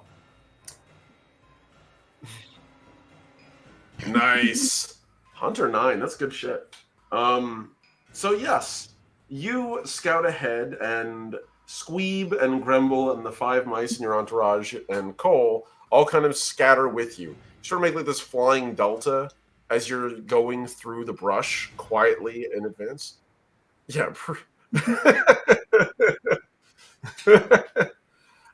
God damn it. And now I have the Rock Lee theme playing in my head. Thank you very much for the hydrate, Naris. Appreciate it. Look at that stretching. So yes, as you scout ahead, you have managed to at least like confirm like there's no beasts or anything ahead of you. There is sign of predators. There's always sign of predators. Even for weasels, there's always like the potential footpad of what appears to be in one instance a fox. But it's small and it seems like it wasn't recent. Not really many other animals except for like the odd squirrel, and they see you and just bolt. So, yeah, no, you managed to clear things out pretty well. It's rough terrain though. The path is basically it's bushwhacking through forest to get to this position. It's not really on a path. In order to sort of cut off this column, you are literally, as the crow flies, going along this mountain, which, you know, mountain for you, for us, like a hill, but still big enough. So, okay. Who wants to contribute next? That is 1 of 4 rolls. Oh, sorry, 1 of 5 I was rolls. thinking I could do a weather watch, maybe combined with rocky terrain. Sure, that's fair. Considering you're on a mountain, I think that's perfectly reasonable. Make it. Where's my weather watch? Okay. Well, this is gonna be a good roll. Regardless of what the role is, you got to give us your best like anchor, like weather anchor voice. And here's Sayana with the news. Yeah. 1, 2, 3, 4, 5, 6, -1, so that is 5 successes for a total of 7 successes. Nice. 7 successes in the pool total, 5 successes for you, Sayana. So, yeah, no, you succeed the weather watcher roll. So, what do you want the weather to be today?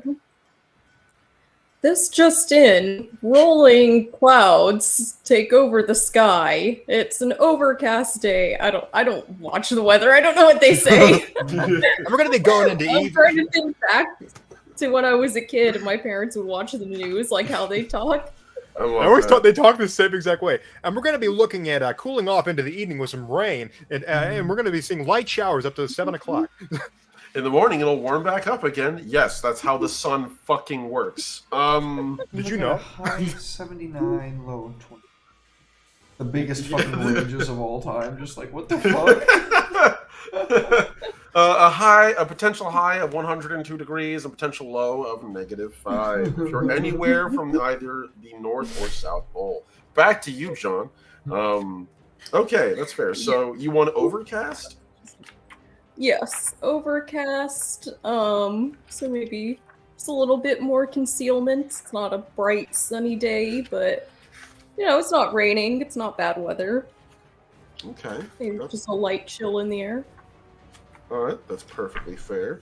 So right now, you guys are going into I suppose it would be like you're in the last you're like in the very last vestiges of winter, the early part of spring, as of late. So it is starting. It is can be bitterly cold. But yeah, no. Today it's overcast, but not unpleasant. No sign of snow, sleet, or hail. Just kind of misty, foggy, and now just cloudy, overcast. The fogs. Do you want the fog to have receded or not? A light fog would be Light nice, fog. actually. Okay, Yeah. so light fog. We'll leave that up. This is one of my favorite I don't parts want of Mouse Guard. Is just that like Weather Watcher just turns you into fucking Storm from the X-Men when you roll. I can cast control weather. Yeah, pretty much. It's just funny that when you Oh, fail, and, God gets vindictive about it. A lightning bolt strikes Giles. Oh god. You are not quite that good at weather controlling, but yes. I have a feeling. Not yet. Something feels off. He does great. He trips over a root and he kind of scrapes his knee and gets his cloak muddy. The power's going to her head. You have to stop her. Help me. No, this is just because he was all like, I don't listen to you, I don't listen to anyone. I listen to me. And the gods that tell me what to do. What do they Those are say? just the How voices come I'm gonna be in hung your out head, Giles. Okay. You need So, some. So yeah, right now I'm going to be using the rule. It'll be just overcast rules, which I'm going to modify out of a combination of spring storm and spring rain. Except there's no rain quite yet, so you are under a foggy, cloudy environment. There is the threat of rain eventually, but right now seems like it's just overcast, and it will be that for most of the day. Just to let you know. So yeah, okay. Who wants to contribute next to this challenge? As you and I'm gonna say that you and Thom did this together, since you did mention you wanted to sort of help them with weather watching. So yeah, no, you both do this little thing together and determine the weather for the day, and you seem pretty confident based on prior attempts at this in your results. So who's next? Use I warfare. Real quick, I just give Tom a little patch. I've been giving him weather watching patches. He just earned his overcast sky patch today. Did he get the Oh, I pee in the love bucket that. one yet? Pee in the bucket. Pee in the bucket one yet? That's called a callback. That's comedy. So I'm gonna roll God. warfare here. All right. Because scouting is a part of warfare. Okay. Would you I'll count this is wild country? say what? This is absolutely wild country. Okay, so I'll add that. Okay. I'll gonna give roll you weapon. warfare if only because you are coordinating troops as you're moving. So I think that's fair. Military. Damn, I don't think. Sounds like you're underwater. Yeah, I couldn't quite hear that. Blood in my back. I can hear you now. So Oh, is that better? Yeah. yes. Okay, cool. I noticed that Video Ninja does that every now and then because I was doing it to Omni last night too. Yeah. So militarist and wild country wise will be 9. Okay. That sounds good to me. Go ahead and make your Oh, rolls. baby. 1, 2, 1 less success. I have 1 success out of that, which isn't like amazing. It is. You collectively have a total of, it looks like 7 successes at the moment. If you were to take that one, that would knock it up to 8. You would have So- 2 checks after that to achieve your goal. Okay, so I'm going to subtract a fate and re-roll, or just roll another one rather. That's what I get. Okay, well, I'm going to keep spending fate until I can get back into the positive. Oh no. We're officially in the negative. Okay, now we're back in the positive. Oh, we're at Even. we're even now. All right, I got 1 more left. There you go. Easy. And There now you go. You want now to I'll burn explode Persona? it. Oh, I'll There explode you it. go. Okay, so we're at 2. Oh, I'm exploding. Nice. That's Nice. 3 successes. Okay. I had That it. was I mo- had it the whole time. Never didn't have it. Never didn't have it. Never doubted you for a second. Never doubted you for a second. Okay. So that gets you up to 10. So, Giles, why don't you describe to us how you're using your military skills to maneuver through this place?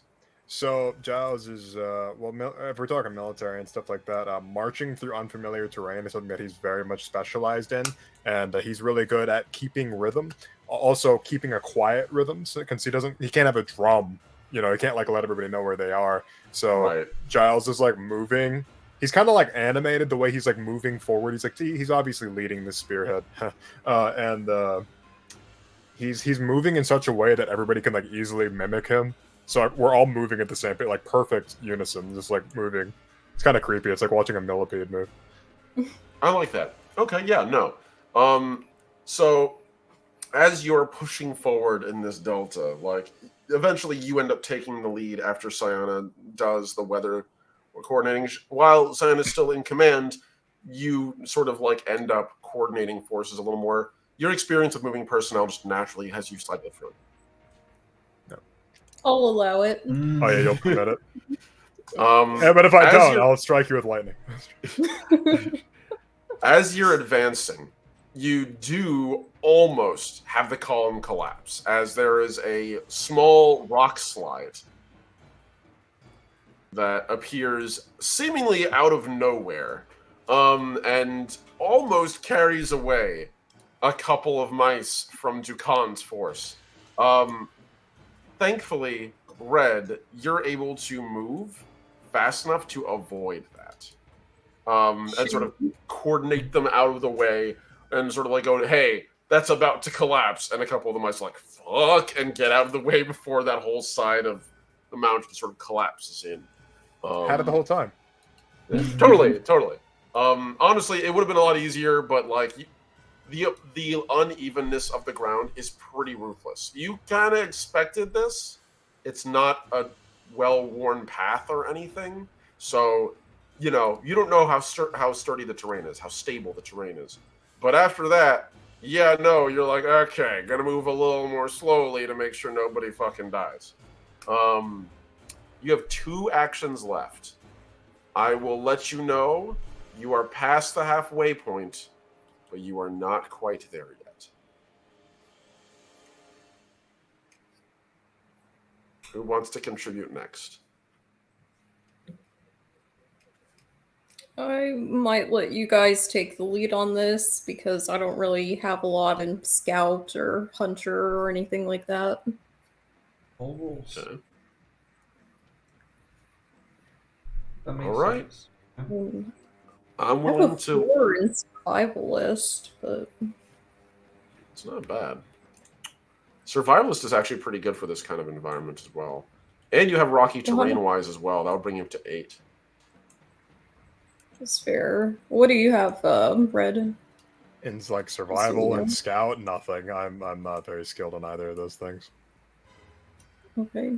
Do you want Derek and I to roll then? I would rather you guys roll. Yeah, I really don't have anything for this. Alright, in that case, do you want to go first, Yeah. Derek? Scout, and I'm gonna assume that's Paul. I will. Let's see. Given your circumstances currently, yeah, probably. I would say so. Oh my god! Oh yeah. Woo, dog. Triple 6s. That's insane. That's fucking maximum poggers, bro. That's pretty great, actually. That's fucking. So that's I know. 5 successes.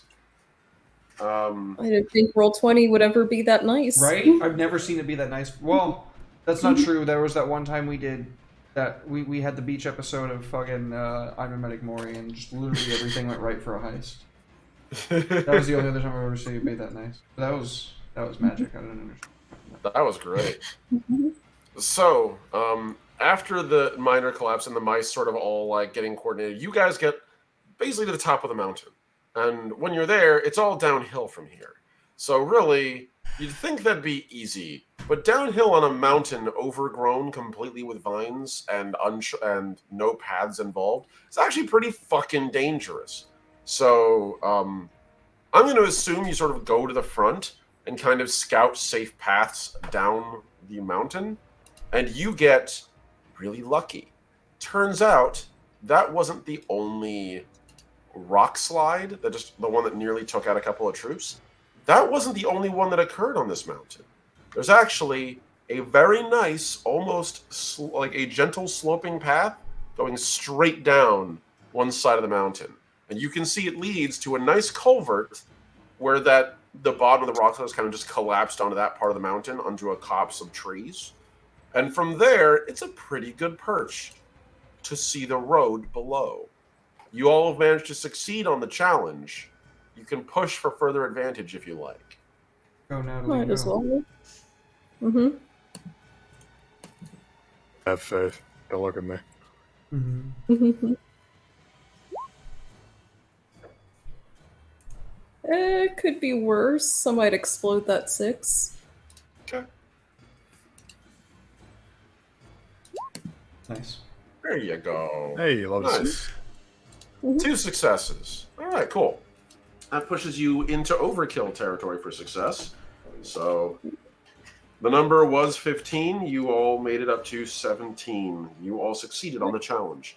So, Sayana, that was Scout plus Rocky Train. rocky terrain wise. Good. Okay. Mhm. So you manage to, when you get down there, sort of look over the area, pass your little mousy paws over it, and you actually find some places where you can sort of push rocks out of the way a tad, add a little bit more moss, and clear out the area at the base of the rock slide. From below, it'll just look like a rock slide. From above, you've managed to make what is effectively an effective forward campsite, where it's relatively flat ground, the rocks aren't particularly sharp, and your mice and weasels can move about on their either flat against the ground, or for the mice, they can walk unless they are really close to the edge, at which point they need to go down on all fours. But you managed to make it a little bit more functional for the group of people you brought. So, congratulations. That was well done, everyone. So, So, good job, team. Even you, Giles. Mhm. I prayed to the gods. We had it from the start. About 15 minutes pass from when you arrive, and eventually, in the distance, you hear the sounds of marching feet. And below, coming along the road, you can see a column of armored black mice. And at their head, by armored black mice, I mean black armored mice, like black pig iron. There are many fur colors in Midnight's army. And at the front is a familiar mouse, at least to you, Giles. This guy. I knew it. Yeah, Monsieur Spine guy. So, This has become a spearhead. from what you can see, there's about, I want to say, 30 mice. 30 mice in regiments of 10. But there's something weird about them. I leave it up to you to decide how you want to approach this. There is something off about their movement.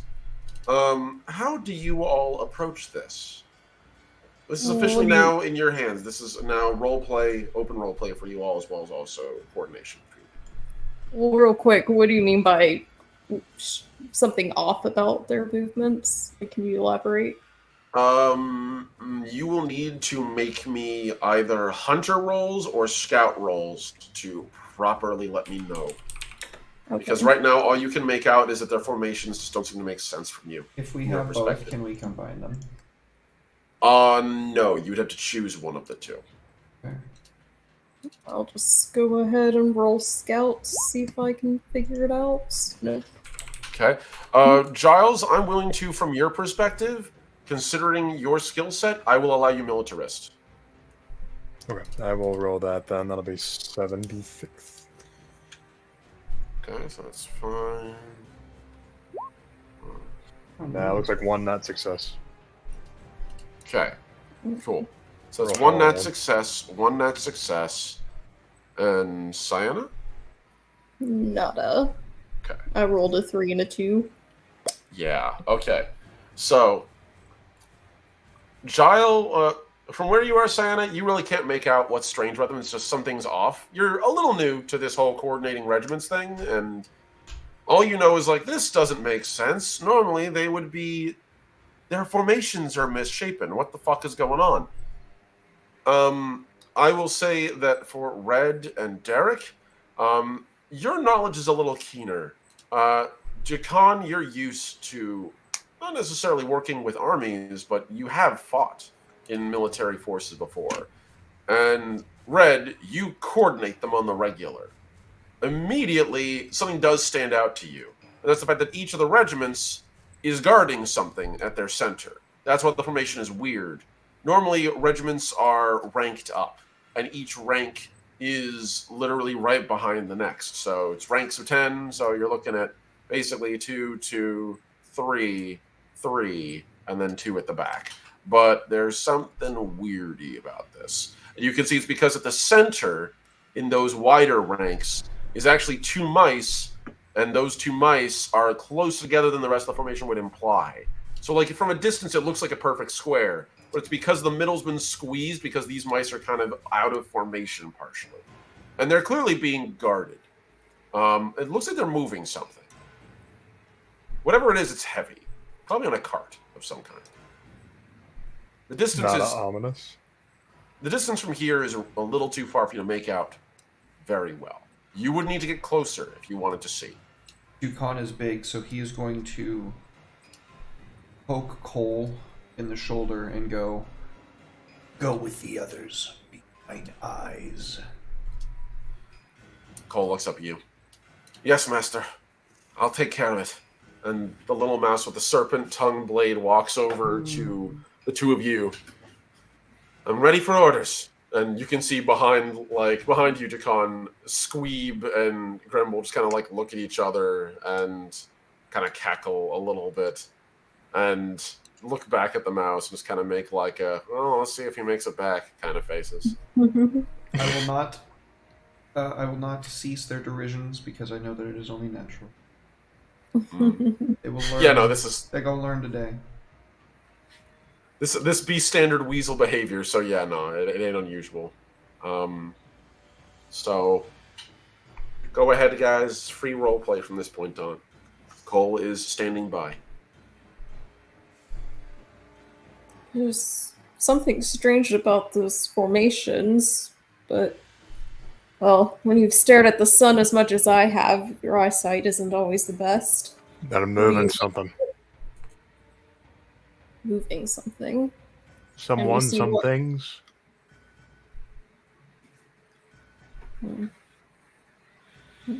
Soon we'll need to get closer if we want to figure out what they're moving. Unfortunately, so. Well, we should do that in a small party. Who in your group is the most stealthy?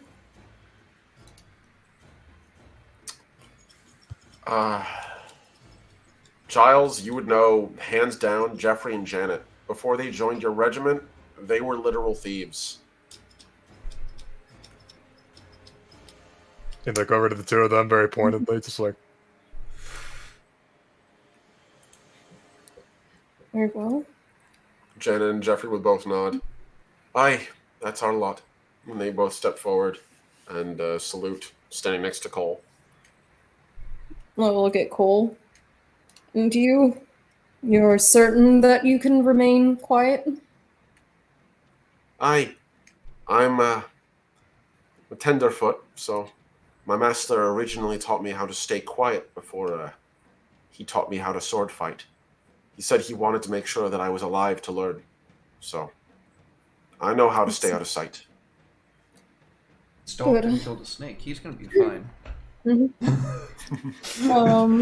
boy's a call Dark Green- Soul protagonist in training. I'll call Green Fang over as well. The Green Fang slithers forward and inclines his big serpentine head, or his, I should say, his noodly serpentine body. Yes, how can I be of service? If you're willing, I would like the four of you to get as close to the columns as you can safely. See if you can figure out what it is they're hiding in their columns. And report back immediately. Don't be seen. Don't engage. If you can't get close enough to see, don't risk it. Come back. Yes, ma'am. And the Green Fang turns over and looks at the other mice. When you're ready, mice. And to which Cole, I'm born ready, Snake. Let's do it. And he lunges into the grass, and Jeffrey and Janet just look at each other, and not having enough bravado to say anything, plunge into the brush, quietly Before- slipping into the darkness. Before they left, I would have told them to follow Green Fang's lead since he's familiar with the land. Okay, that's fair. This is interesting. I get to make some secret rolls for you all. Oh no. So Believe in I'm going to Cole. narrate what's going on with them, and I'm going to use actual D6s on my end so it doesn't show up in the chat. Secret rolls. Secret rolls. Okay. So, the three of you, observing from your position, see the Green Fang and the little squad of mice begin to sort of push forward quickly and quietly. Green Fang is slithering ahead, and you realize, as a green snake, he's pretty fast and pretty quiet when he wants to be. Dukan, you probably caught him on an off day, or he was just really being lax. Because right now, he is surprisingly hard to follow. After just a couple of minutes, they're all but lost to sight. Okay. Good. Okay. For a second, you see them again, right by the side of the road. It's a momentary thing. Clearly a minor accident on their part, as one of the trees on that side of the road seems like it sort of gives a little bit when they get close, and it briefly exposes them from your position, but thankfully not from theirs to the mice below. Very shortly they disappear again.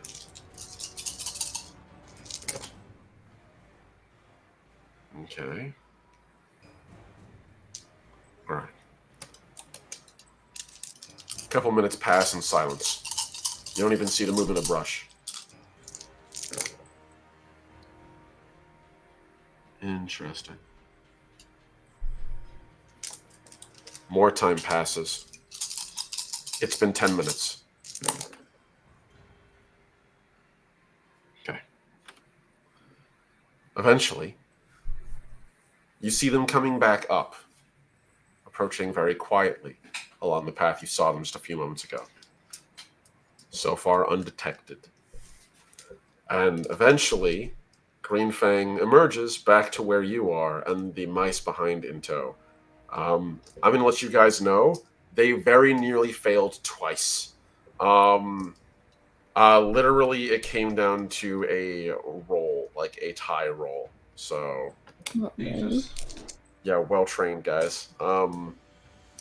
So, eventually, Green Fang emerges back up with the other snakes behind him, with the other, not snakes, but the other mice behind him, and looks over to you with these impassive yellow eyes and the permanent frown that he has on his face, and says, "It's supplies, bandages, foods, medicines, meat and greens, herbs, and timber." Timber. They insult us. No, I know what this is. I can smell it. Raven horse situation.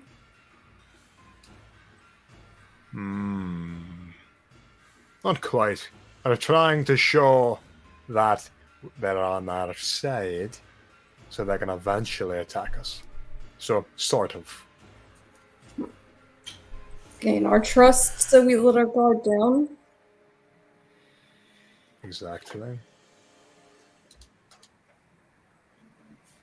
You can see Jeffrey and Janet kind of slide to the side. There are some supplies in there that could be well used by Serpent's Run to help rebuild. It's might not our help them. decision to make. Say that again. I'm sorry. Oh, I said that's not our decision to make, but I didn't want to cut you off, so. No, that's fair. That's all they said. So they nod. Aye, ma'am. They walk back over to you, Giles, and give you a nod. And Jeffrey kind of just gives you like a look of like, so how was that, boss? Give him a nod like, good work. For the record, he nearly caused the rolls to fail once because he was rolling one lower dice pool and he rolled like a lot of ones. I was gonna say, if he failed, he got injured for a reason. Yeah. Thankfully, Janet had his back, and he actually rolled pretty good at the second half. So, yeah. There you guys Can go. I ask Green Fang if they got close enough to overhear anything, even if it didn't seem of significance? Let's see. Just anything they might have heard? Nice. All right.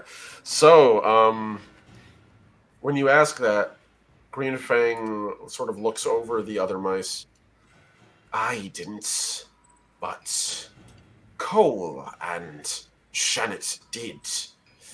Would you like to share what you've learned? And Cole steps forward, and so does Janet. Well, when I was down there, I heard the troops talking. Something about aid caravans and not being worth their time. But I didn't hear anything particularly malevolent, just grumbling troops. Honestly, I've heard worse from our own columns. And Janet pipes in. I got close to one of them. Spikier armor than the rest, seemed to be a commander of some kind. He was talking with his lieutenants. He said that his orders were something along the lines of to not engage, that he would like to, but he was ordered not to, and he would gleefully kill whoever disobeyed that order. I see. Very good to know. Thank you. She nods. I turn to Giles and Jukon. What do you all make of this? Besides the obvious. Still stand by what I said. They insult us. Without risking engaging with them, whether in verbal or physical means, I don't think there's much else that we can do in this moment. I see plenty of rocks. You know, we're awfully up. Anything happen. We were given strict orders not to engage. I didn't say we engaging. Didn't Jukon's like looking around for like a big-ish boulder he might be able to push? The rocks would be engaging. I just imagine like a chapter in Sun Tzu's Art of War. Rocks aren't bound by diplomatic law. Boulders have diplomatic immunity. And if Midnight hears that some of his retinue was mysteriously crushed by rocks on their way here, you don't think he'll find that least bit suspicious? I've heard stranger things. I think Yukon says with like a little bit of a smile. I think that we've taken enough risks. I look at Yukon pointedly. And that we should follow our orders and head back. Another good aid to that. You don't agree to anything except fighting owls and God does know what else. Wise wolves. They nod. Like, know me well. He is looking longingly at a giant rock.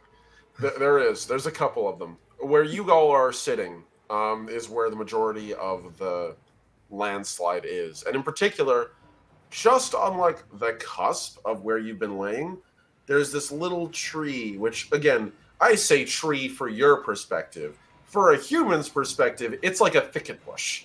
And one of the twigs is clearly straining under the weight of the rocks. This was a recent collapse, so it wouldn't take much to either break the twig or jiggle it so that a rock or two might fall down. You're not sure you could get the whole landslide moving again, and even if you did, you're not sure you'd be able to get out of the way in time before it sort of with you in it. It looks like it's gonna rain soon, right? It could. If you want to make me a weather watching roll, I can gladly tell you. I'm gonna look over at Santa. Looks like it's gonna rain soon. Yeah. You make a weather watching roll. I'm not doing that. Damn it! He didn't take the bait. If you wanna make Can weather I watching roll. add thunderstorm wise to that? I think that would be fair. Sure. Go right ahead. That's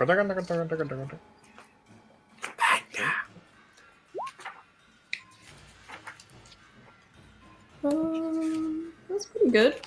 2 successes. Pretty good. Mm-hmm. Okay. Give me 1 second. I just need to get to this part because it's always a little bit of pain in the butt to find. There we are. Okay. So let's see what you got. 2 successes. 2 successes. Says right here in the Art of War, if you can blame rocks for your troubles, then you should. That's the rule. That's rule number 1 of warfare. Blame the rock. Blame It's a nature. good roll. So it's going to be D6. The other ones don't get hit, but that one's a little bit less important. Okay. So let's see. Okay, so that is 1, 2. Okay, so that is 1 success versus your 2 versus your 2 successes. Okay, so yes, you can determine the weather, Sienna. Should rain within the hour. Pretty hard, clockwork. right? Don't think it will be a storm, but the winds are starting to pick up, so Oh, the I think it winds. will be rather forceful. Yeah, the winds. It's like And we walking should- away, just like looking at you while he's doing stuff. And we should get back to the camp before it hits. We should, shouldn't we? It says he started like looking at the branch, like thinking about how he could like unleash it. Almost I- like clockwork, you can hear in the distance the of the winds on the tops of the mountains whistling by, and you can see in the distance a little gray fuzz of what has to be rain approaching. Look, I'm going to say this for everyone to hear. Me and my mice, and I suggest yours too, are heading back to the camp, and we're not touching any rocks or any branches or anything else. And if anyone else does anything, we know nothing of it. We were no part of it, and we didn't see anything. And this is the last time I'm leading you, sorry lot. Goodbye. Oh, Saint Jeffert travels through. He'd look over at God. Gonna help me, right, lad? I don't hear anything. We're going. Come on, Tom. I know nothing. I see nothing. Your soldiers follow you, and I'm gonna tell my people to go as well. Arabelle, Okay. Jeffrey, Janet. Go on, then. You didn't say nothing. It's a real shame that Dukan and Giles had to stay back to use the facilities and tend to their cuts and scrapes and sort of fallen behind, and we don't know what they're doing now, do we? Oh, we're gonna be on a roll pretty soon. Janet and Jeffrey both nod to you, Giles, and Jeffrey begins to walk away. Janet kind of pauses and turns around to look at you. Don't do nothing stupid, boss. And she's going to turn and follow Jeffrey. I'm gonna look over at Dukan. We're about to do something really stupid. If you don't Dukan, come back, I'll assume that the rocks got you. Dukan, you and your mice are still here. You have not ordered them off. You know what must be done? I must make a will check. I have failed into having 3 wills, so now I get to roll 2. That is a success. Dukan doesn't want to make Sayana look bad, so he's gonna leave. Okay. His Oh, change your mind, have we? So I don't do it myself. Thom looks up at you and, you know, sort of nods and follows, and the weasels follow too. It's just you there, Giles. And the column is swiftly passing. Gonna get me some good old, like, I'm gonna give this the old college try after I get some good stretches in. Mouse stretches. Alright. Okay. So, let's see what I could possibly roll for this. Ah, God. What could you roll for this? Well, looking at Reckless. If only that was a roll. That'd be perfect. that is a trait, which Not a trait I have. I might give you that after this if you do it. I have been Um, rather reckless, to be fair. I have been known to play reckless characters. All right, so you have tough, tall as traits. I would say, given what you're about to do, it'll be one of 2 possibilities. Either a straight health roll. Bear in mind that the risk is that you would possibly hurt yourself if you roll poorly. You are dealing with large rocks as big as you. Remember the ones Some on which I bigger could than fight you. rocks? The other one Damn, rock got hands. would be survivalist, which has no modifier. So you would be going on a flat 1 die.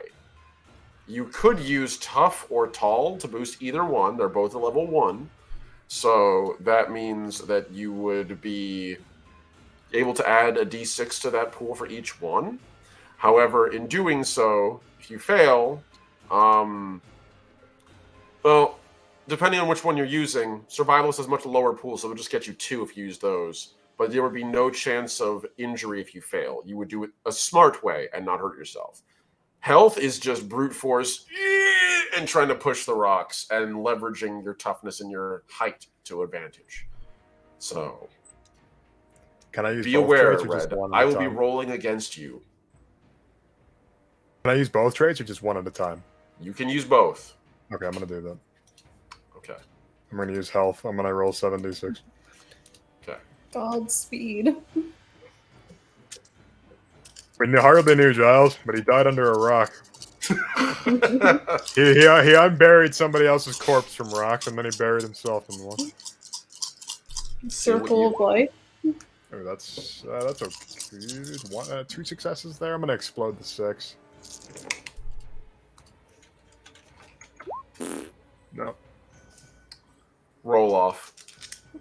Oh, bongo, bongo. Mhm. And these, whoops, not 67, 76. 1, 2, 3, 4 successes and then 2 failures. So that'd be 2 successes. Um, Okay. Giles, you find a part where you can push. There's a stick poking out by the tree. And if you push on it laterally, it'll push the twig out of the way, and it'll let the rocks fall. And you begin to test at it. I'm going to give you a final chance, Giles. Do you commit to this action?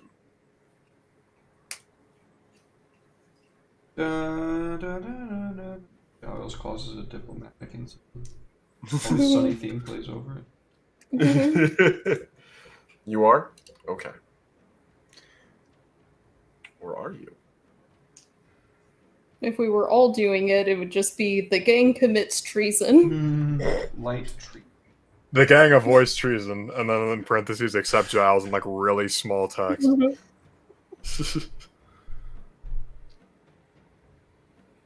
I may have committed some light tree. I love Arrested Development. Okay, so I'm gonna roll some dice on my regard to decide whether or not Giles would do the smart thing or the The smarter thing. smart It's up to you to or the determine which one it SMRT thing. Yeah. Okay. Damn it. This is tough. This is like genuinely one of those things I gotta think about.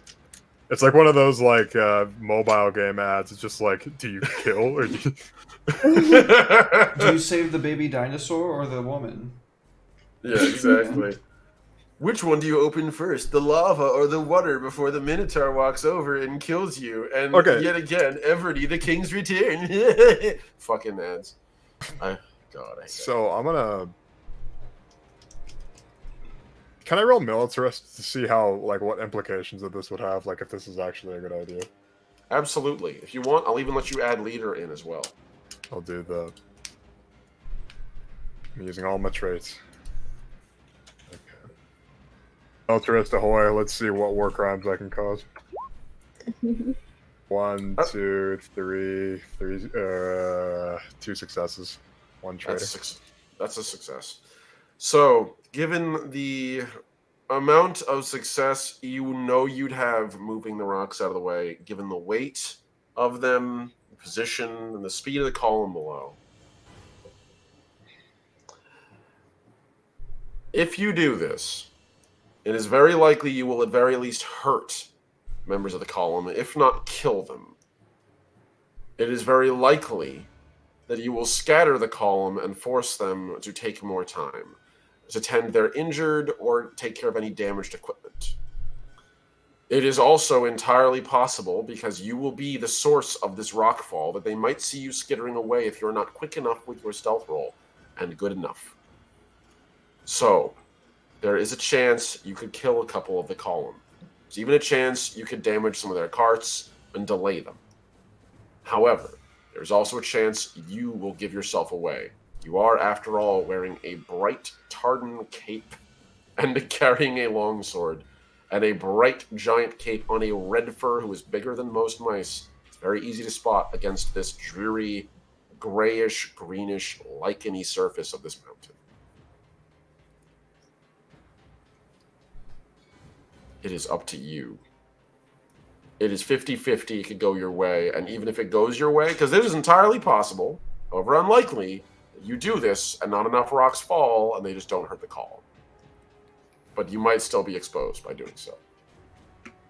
You will not fall. I can at least guarantee you that. Your numbers of successes, you are not personally going to be injured by the act of doing this. Though if they spot you and start shooting bows and arrows at you, which you do know there's a couple of them down there with like short bows. I can't speak for that.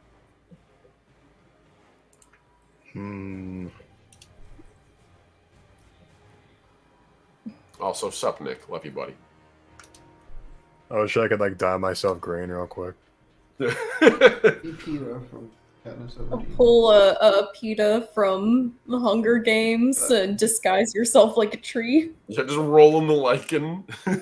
Quickly, use bakery to make yourself a disguise. That's how you know he was playing a World of Darkness game.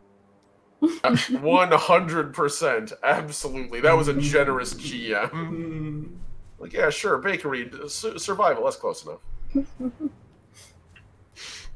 What would I roll to like sneak away? That would be for you either your nature or scout, one of the two. Looks like nature. And be aware, because you are using your nature, you are exposing yourself to greater risk. So failure will temporarily damage your nature, and not just that, given the circumstances, it may jeopardize your health. That's right. I'll go for it. If I'm delaying them a little bit, that gives us more time. So this is technically a strategic advantage, even if I don't do that much damage. Okay. So, Giles. And it's something I could possibly get away with. It's fair. Possibly. Oh, Giles, I'm not describe gonna it. lie, I'll be upsetty spaghetti if you get spotted. Then I'll take the blame for it. Oh, Giles, you will. mm. You will. describe what you do. I'm gonna have my sword. Giles is thinking about this as long and hard as he can as he sees them starting to pass. It's like, okay, I don't have any time anymore. I need to make a decision. And he just like, like takes his sword and I'm gonna like hit the branch as hard as I possibly can. I'm just gonna go sprinting through the trees like as fast as I possibly, just like getting away from the situation as swiftly as Okay. possible. Roll me your nature as I roll what's happening below. Oh joy.